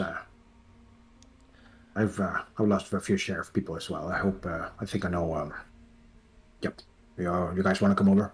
Well, I don't know about you all, but I think that while the city pulls itself together and celebrates, perhaps we go and have a feast with this man. I need a bath. I'm literally covered in my own blood. Oh, cast prestidigitation again. I don't even think prestidigitation will get it out of some places it is right now. Just bend I over. was bleeding out of literally Prestidigitate. every hole including some of the One ones I didn't foot even at make a myself. time. Why is your asshole 2 square feet? Fuck. Yeah. I'll do my best to clean everyone up. Not much one for the mushy emotional stuff, but I think we've earned a bit of a celebration, if nothing else. And I mean, hey, look around, it's a mess, but didn't actually expect we would keep the city standing, so I'd say that's cause for celebration. That's 1-1 in terms of saving cities / destroying them, as far as I can see. I know it's getting late, but I really want to take that scene with you guys, if you don't mind. I'm cool. Yeah. Sure. Yeah. So we see like scenes of celebration and lament around the city as people are recovering from Oh, this wait, can we attack loot all the and, bodies first? Um, All of them? you're in a pirate town. They are picked clean. They're big. God damn it. We get nothing for that? Fuck. Oh yeah. Wait, we get a Don't pig worry. roast. Never mind, sorry. As you got on the help, and after a while you come over to Connevale's farm. The west wing has exploded. Some renovations. As you come into the foyer, you see it's a nice place. It's tall enough for humans and all kind of people to be here, but it's all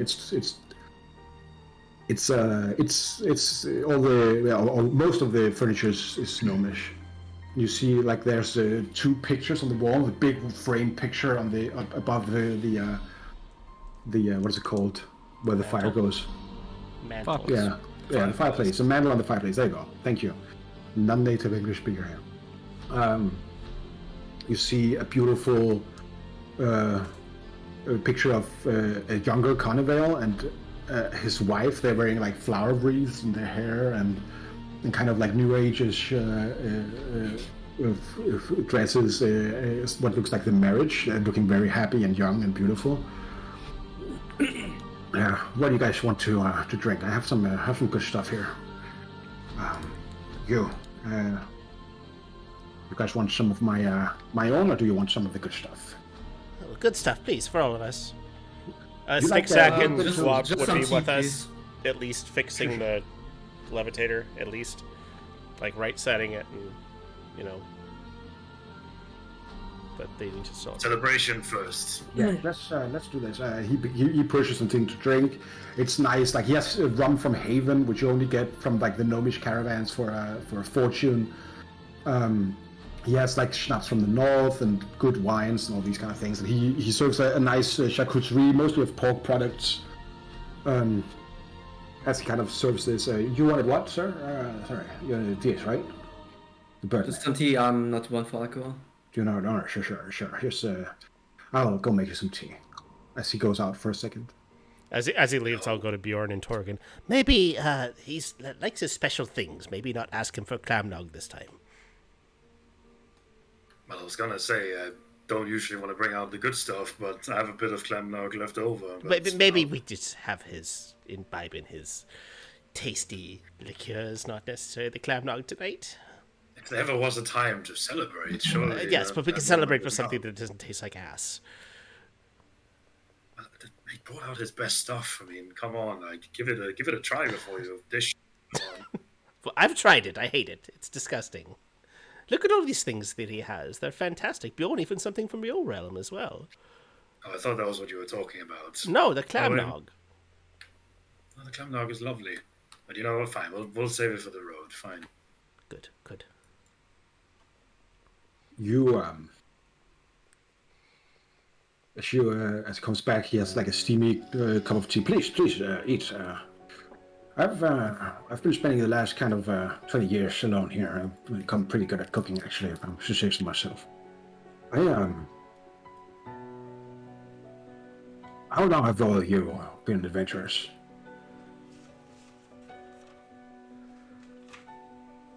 Sometime. With this group, not that long, but I have been on adventures for most of my life. About 2 months.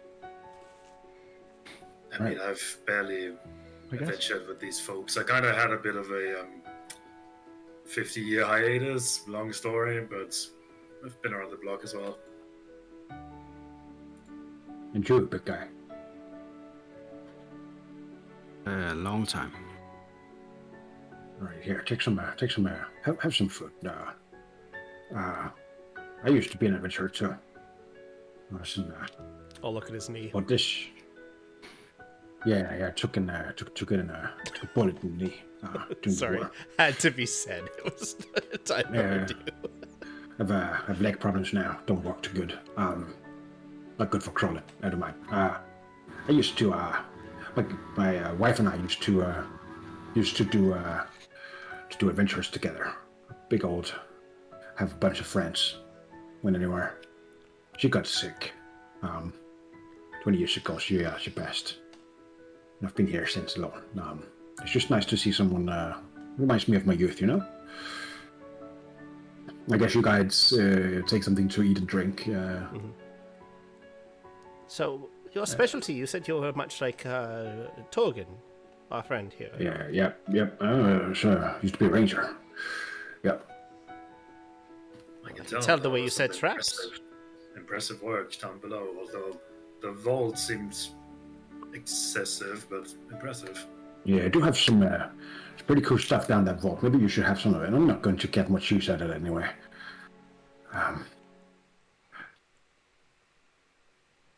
This battle here is pretty bad stuff. Do you think what kind of thing is happening? Is this some kind of like big plot, like a big adventures thing? Are you going to have like a big villain and stuff?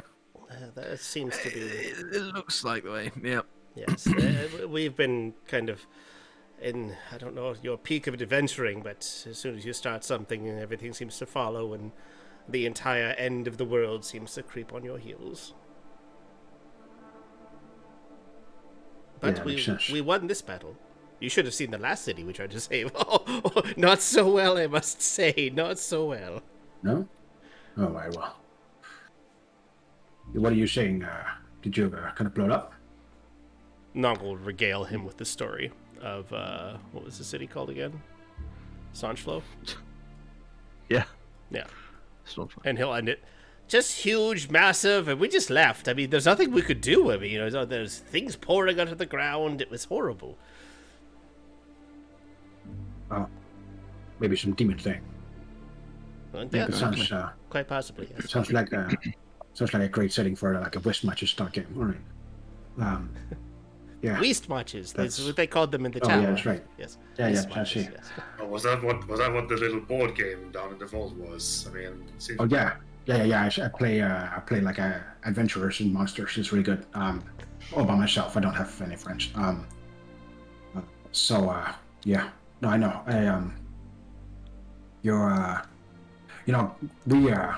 We had this. I used to adventure with a bunch of people. One of them name was Crane. Crane. He's today he's looking of the doors, I think. Yeah, we had to find the crown, the ebon crown, down in the darkness, underneath the Greater Mountains. We had to go down. We found really messed up stuff down there. It's like big holes of just monsters. These big cockroaches, but that is house of horses, right? And also purple worms, just fucking everywhere. And then underground mushroom forests, where we kind of had to go through that. We were big mushroom forest, mushroom people. We lived with them like for half a year because we needed to do some downtime research stuff, right? it's really fucked up. I'm never eating a champignon again, I tell you. But down there, there was this kind of dark temple, right? A temple to something called the Conquering Dark, right? Down there it was empty. See, so some kind of ancient slumbering god or something has been set free. Okay, and instead there was some kind of underground dragon. It's not some kind of white dragon. It's not a blue dragon or a red or a black dragon. It was more like a pale underground one. It was really old and blind, right? But we had to kind of get in there, and in the end we found a way to defeat it using special poison, right? Special poison made to the special dragon, and in the end we picked up the ebon crown, and that's how the king got his crown, right? So never mind. Just an old man, just talking. Guess. Wait, just one question. Was that that crown was in the temple dedicated to this? Yeah, don't you remember? Dark entity. Yeah. You're a dwarf, right? No, you might be too young to remember. Big fuss. It's just before the Sundering War. Yeah, I think that might have been before my time, but this also means that this gnome must be ancient, right? He's 600 years old or something. Yeah. What? Yeah, well. Nongle know about this tale, or? No. You just know that the Ebon Crown was retrieved before the Sundering War. It was a big thing for the dwarves. You don't know how. Don't suppose you got any of that poison left over? Special poison? I always have some special poison. What do you kind of need? Do you need? I can tell you a bunch about poison actually. What type of poison that kills giant underground nasties? And I assume you killed the dragon, right? Yeah. We had to slay it. Have to slay a dragon. Actually, first answering your question, Mr. Crystal Green Man. Yeah. That was fine too. Oh, Mr. Crystal Green Man was my father's name. Oh, I see. It must have been. That's a joke. It's a right prick, probably, huh? All right. Yeah. I do have one dose left. It's in the vault. It's in the vault. Well, I'm not going to be long in this world, so we might have to take it, right? But yeah, actually, crawler poison. That's probably the most dangerous thing out there. Not just in raw form, right? Crawler mucus. Have you ever heard about that? Doesn't ring any bells. Like carrion crawlers, they come in. Yeah, you know what crawler mucus is. Oh, okay, yeah. And Theus definitely knows it because he's an assassin. I was gonna say, would I know that? Having also sort of lived underground. Yeah, definitely. Yeah. So carrion crawlers, right? They crawl out, they eat the dead, right? But if you touch them, you get paralyzed. So the thing is, if you use it real good and you could do alchemy stuff with it, then it can get super potent, right? It's cook it down with oil, a bunch of oil. A bunch of pig's fat and lard is really good for it actually, and then don't touch it, right? But then you can actually make it into like an ingestible kind of poison. It's really fucking powerful. Will paralyze just about anybody. Yeah. So free trick for you guys. I think let me go check on my pork roast for a second. When he leaves, Torben will kind of turn to the party. I kind of thought this would be more relevant to mention after the celebrations, but he kind of brought it up. I had a bit of a run-in with one of these hounds of the face, and I think that entity spoke of the Conquering Dark, as he put it. That is where he gets his power from. That is something he bound to gain whatever he's doing now. I don't know too much about it as of now, but there's a connection, and whatever I have is a lesser version of that to some extent, a different aspect, I suppose you could say. This is something that followed you from hell? That's a good question. I'm still not entirely sure where it was. It was strange place. There was a tower, darkness. I need more answers. But whatever that was, he somehow bound it or controlled it or something along those lines. Does this ring any bells for Nungle? Or Go ahead and give me a very, very impossible history roll right now. It's not that you wouldn't be able to know, but it's secret lore in that way that you might have. No. 31. Sadly, no. Like, you know of the folklore of the dwarves and the dark, right? But it's not something that is talked about much because you don't want to get it confused with religion, right? Just as good at religion. Would have been the same rule, whatever. Yeah. Yeah. No, but you know what I mean, right? Yeah. It's Yeah, so Nongle unfortunately can't help Turgan, which he looks a little bit. He like, scuffs his feet and looks a little like a child about to have a temper tantrum and he doesn't know something. A little pissed off. I wish I could help you, Torgin, but must have escaped my books. Carnival comes back out. So you guys like the sausage? It's good. You guys right? That fantastic. It's very nice. I must admit I'm a bit jealous. Perhaps if we had more time, I would not mind learning a bit of this cooking. It's certainly a nice upgrade from what I'm used to on the road. Sure. What about you, Big Bjorn? You like it?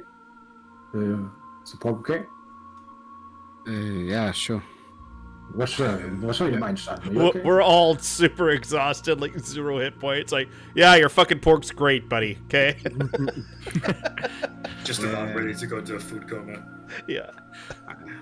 Yeah, I think you caught me at a bad time. Oh, I'm sorry. You Had lost a good someone time. today, didn't you? Did you all okay? over the pork.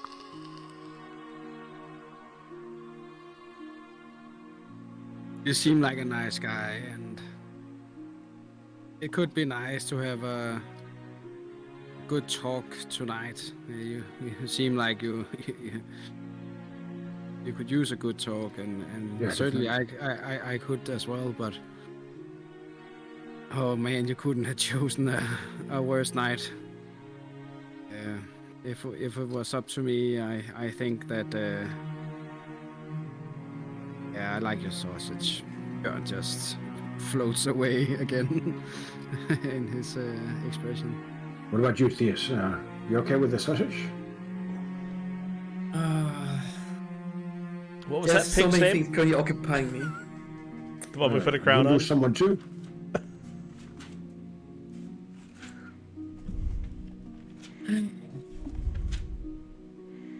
Like, you can tell me if you want too much yarn. It's fine.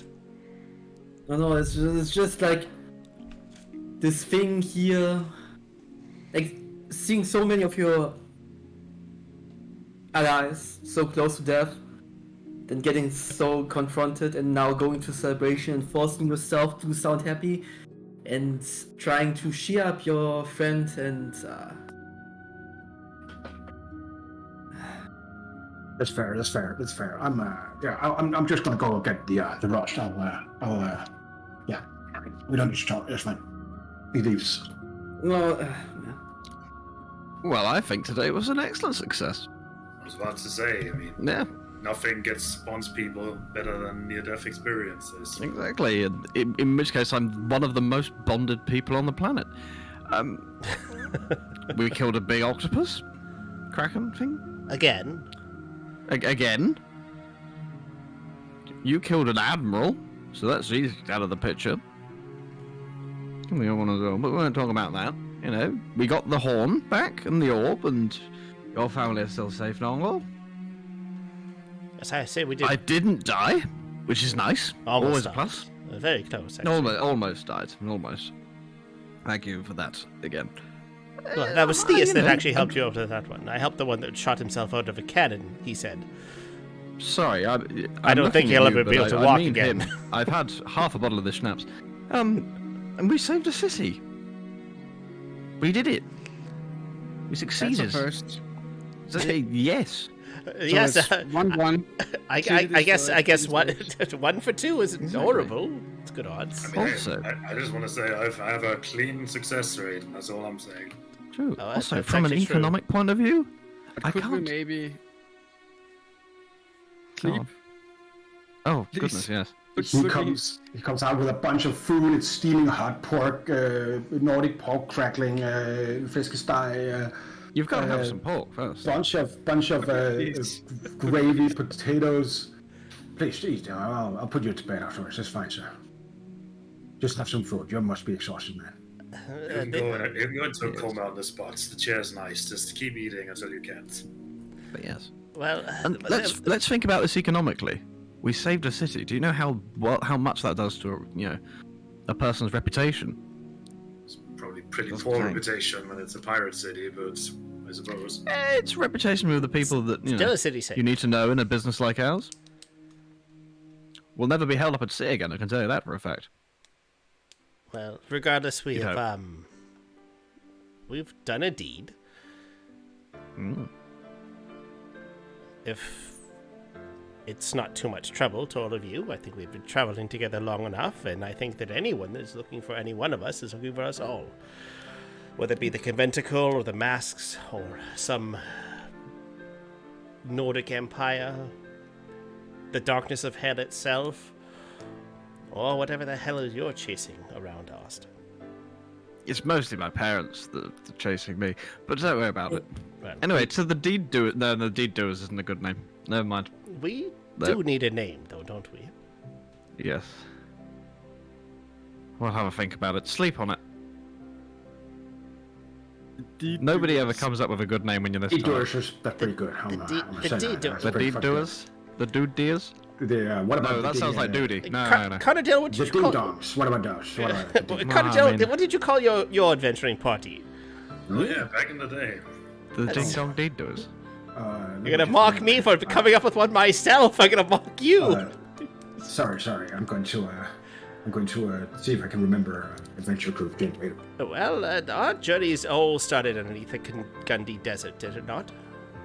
Yeah, we were called the companions of the Grim Horses, which is an internal job because my wife, she was a horse girl, right? And my brother was also like a horse person, but he died fighting the dragon. So that was A pretty sad centaur? day. No. Oh no, not a centaur. Look at her. Like she rode horses, Yeah, right? but like she's A front horse on. I person. couldn't tell. No, Wait, Kel. wait, I'm I'm sorry. She's front turned. I couldn't tell. You've Yeah, been- does she have hooves? You could tell. Yeah, what? Form? I was gonna say you've been surviving in the underdark and underground, and you're with a horse girl. Like, did they even have horses down there? I was not aware of this. No, yeah. It's really difficult dragging a pony down in the dark. That's impressive if you brought a pony to fight an underground monster dragon. That's quite impressive. Yeah, I'm going to tell you right now, it's a great drain on our resources to keep the pony alive. The shoes alone must have cost a fortune. Yeah, well, it's only a day's work, I guess. No, so do you like the pork roast? Please, it's piping hot. Go ahead. The gravy is particularly good. And he takes a piece of meat. Then he stands up and looks around. Anything that is remotely capable of holding his body, he will lay on it and he will sleep eat. He's done. He can't do this anymore. There's nothing left. Mrs. No. Connor, I'll use All Mage that Hand to is help him chew. gone. It's like he's just What about Theus? Is he also just sitting in silence eating, or?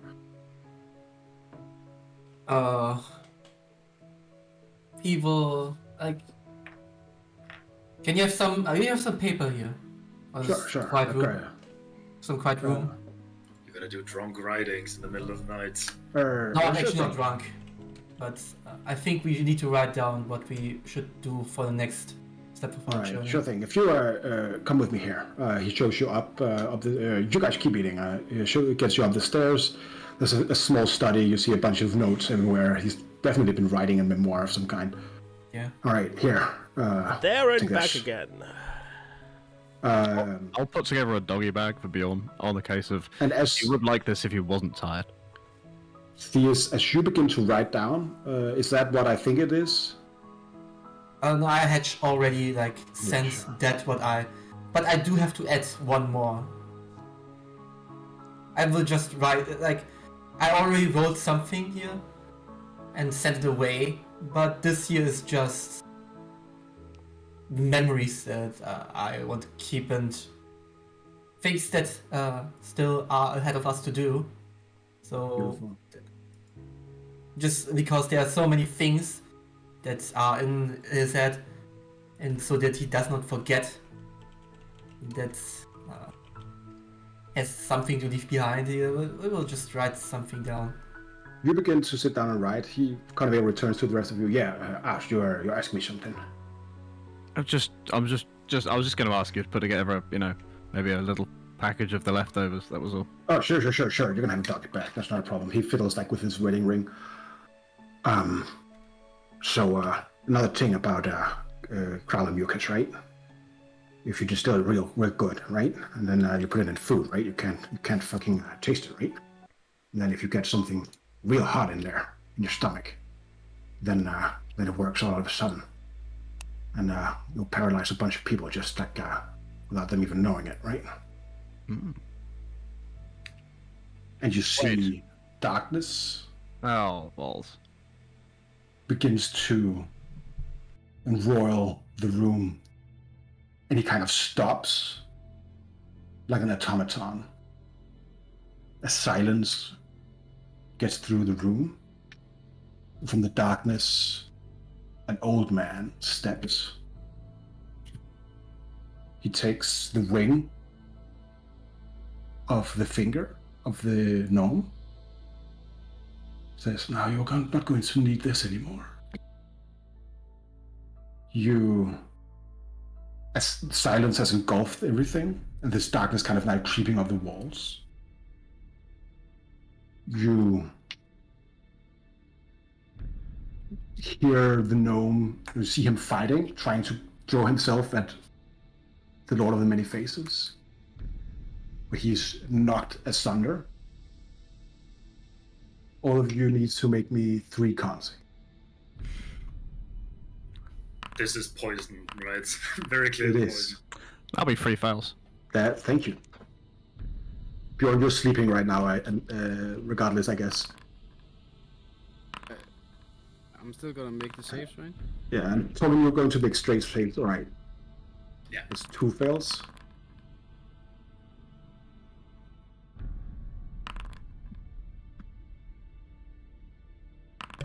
Is this a spell?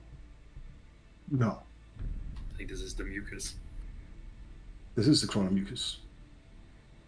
All right, so that means Torgen is stunned for 10 minutes. Aust is stunned for 10 minutes. Noggle is stunned for 10 minutes. Bjorn is not. What about me? Go ahead and make. Did you eat? You're not hearing any of this. Theus doesn't know what's going on. Okay, yeah. I actually did not, I think, because they had way too many, like, he could, like, Yeah. if he didn't put it, like, into the tea. He did put it into the tea. But you haven't had any hot food. That was the trigger afterwards. Yeah. Yeah, I did not eat, but I had tea. He knocks over the gnome. So 2 of you have passive perception above 20, right? Mm-hmm. You see him quickly take up a copper wire Fuck's sakes. before the Lord of Many Faces just kicks him in the head. Now, with that resource expended, I'm going to go and take what is mine.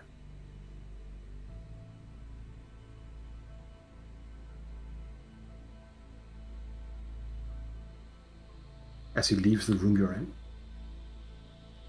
you're all sitting frozen in the same position you were when you ate the food.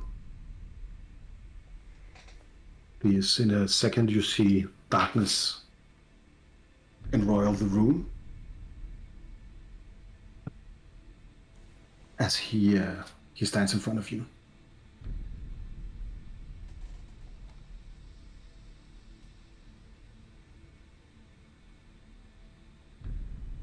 Is this illusion? Like, I've seen his tricks many times. You don't know.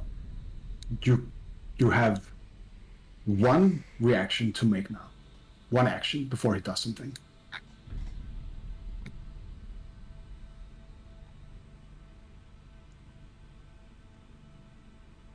I will try to bring dimension door into because I currently I see him. I don't know where the others are, so I will just dimension door. He's counterspelling it. Okay, good. Then he's real. Okay, good. Good to know. He casts power word stun on you. What is your hit point total? That'll do it. Yeah, fuck. I'm at 1 because I didn't like hear anything. Right. Stun, completed 10 stop. He takes you by your arm and he drags you down the stairs.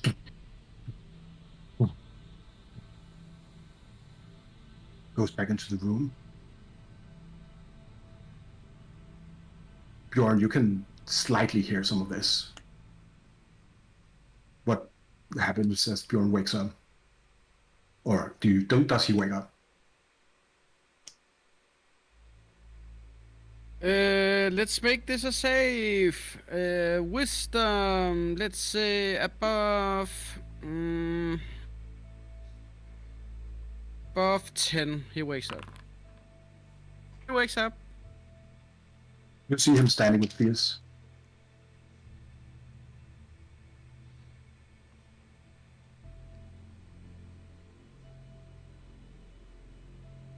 I think the fastest thing he can think of is taking his hand over his heart and freezing it again, casting Ghost of his forefathers. All right. Go ahead and give me 2 attacks with that. And give me a con save for your DC 20 to see if you go down. That's a miss. Fuck. And the other one, you have 2 attacks with the Ghost of the Forefathers, right? Yep. None of them hit. 21 should be at a plus 6 for his strength, right? Oh, that's right. Yeah. That hits. I should kind of get him. Insolence. And as he raises his hand, the door splinters up. As you see Admiral Kextras, you see Mad Havelock, Southwestershire, you see Saphis barging in. Instead of killing the rest of you, he teleports away. He was still holding on to Theus. Sorry, he teleported away with Theus? Yes. This was the guy that came and fucked with me in my head. Yes.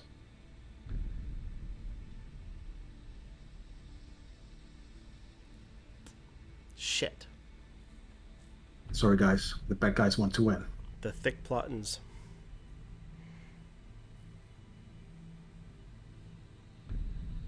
And that's where we'll end this session and this year.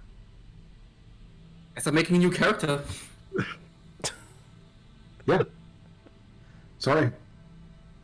Oh, yeah. Is that your tease for making a new character? You bastard. No, I didn't know that. I know. No, I know. I see him. I know I him. I know him. I know who he is now. I am going.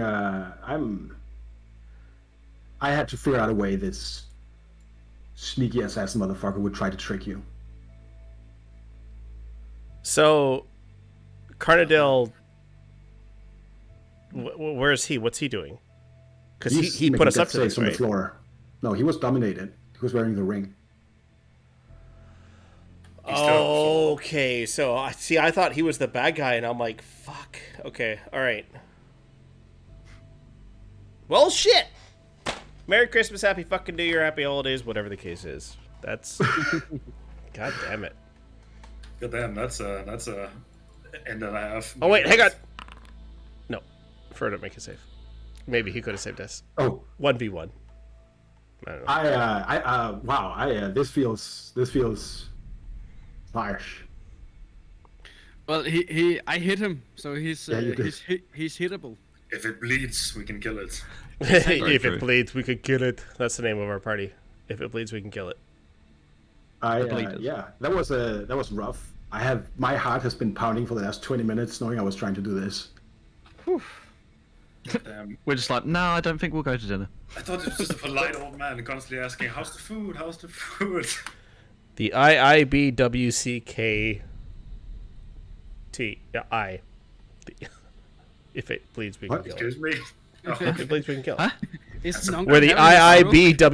IIBWCKI. Where the if it That's a bleeds. bit of a mouthful. That's very much a mouthful. I don't know. I just thought it would be nice to have a name for the fucking party. We've been doing this for. God, The let's do some math here. Yeah, 165 hours. We still don't have a party name, so. I had a blast today. I hope you had a good session, even though I was a bit mean to you here at the end. Whatever. I'll just blame Bjorn for It was it. still a good session. That was very intense. I was prepared for TPK, so Yeah. that Zeus was there at the end. It was more than I expected. It was a roller coaster that the really bad thing happened when it was over. When things were calming down. MVP Oz. Did you see how many times he did not roll a 1? That was fantastic. Good job, buddy. That was great. I did look up. Like, I just want to say, like, Bjorn's first 3 rolls, because of disadvantage, were natural ones. I actually looked it up. That was sad. The curse has been transferred. To be fair, since going to hell, I've rolled considerably less ones than I did previously. Yeah, like, This is you true. were cleansed by hell. By hellfire be purged. Yeah, I think I just need a diabolical recharge every now and again. Alright. Maybe we'll go on vacation again at some point. Yeah. I for one enjoy. A horrible vacation.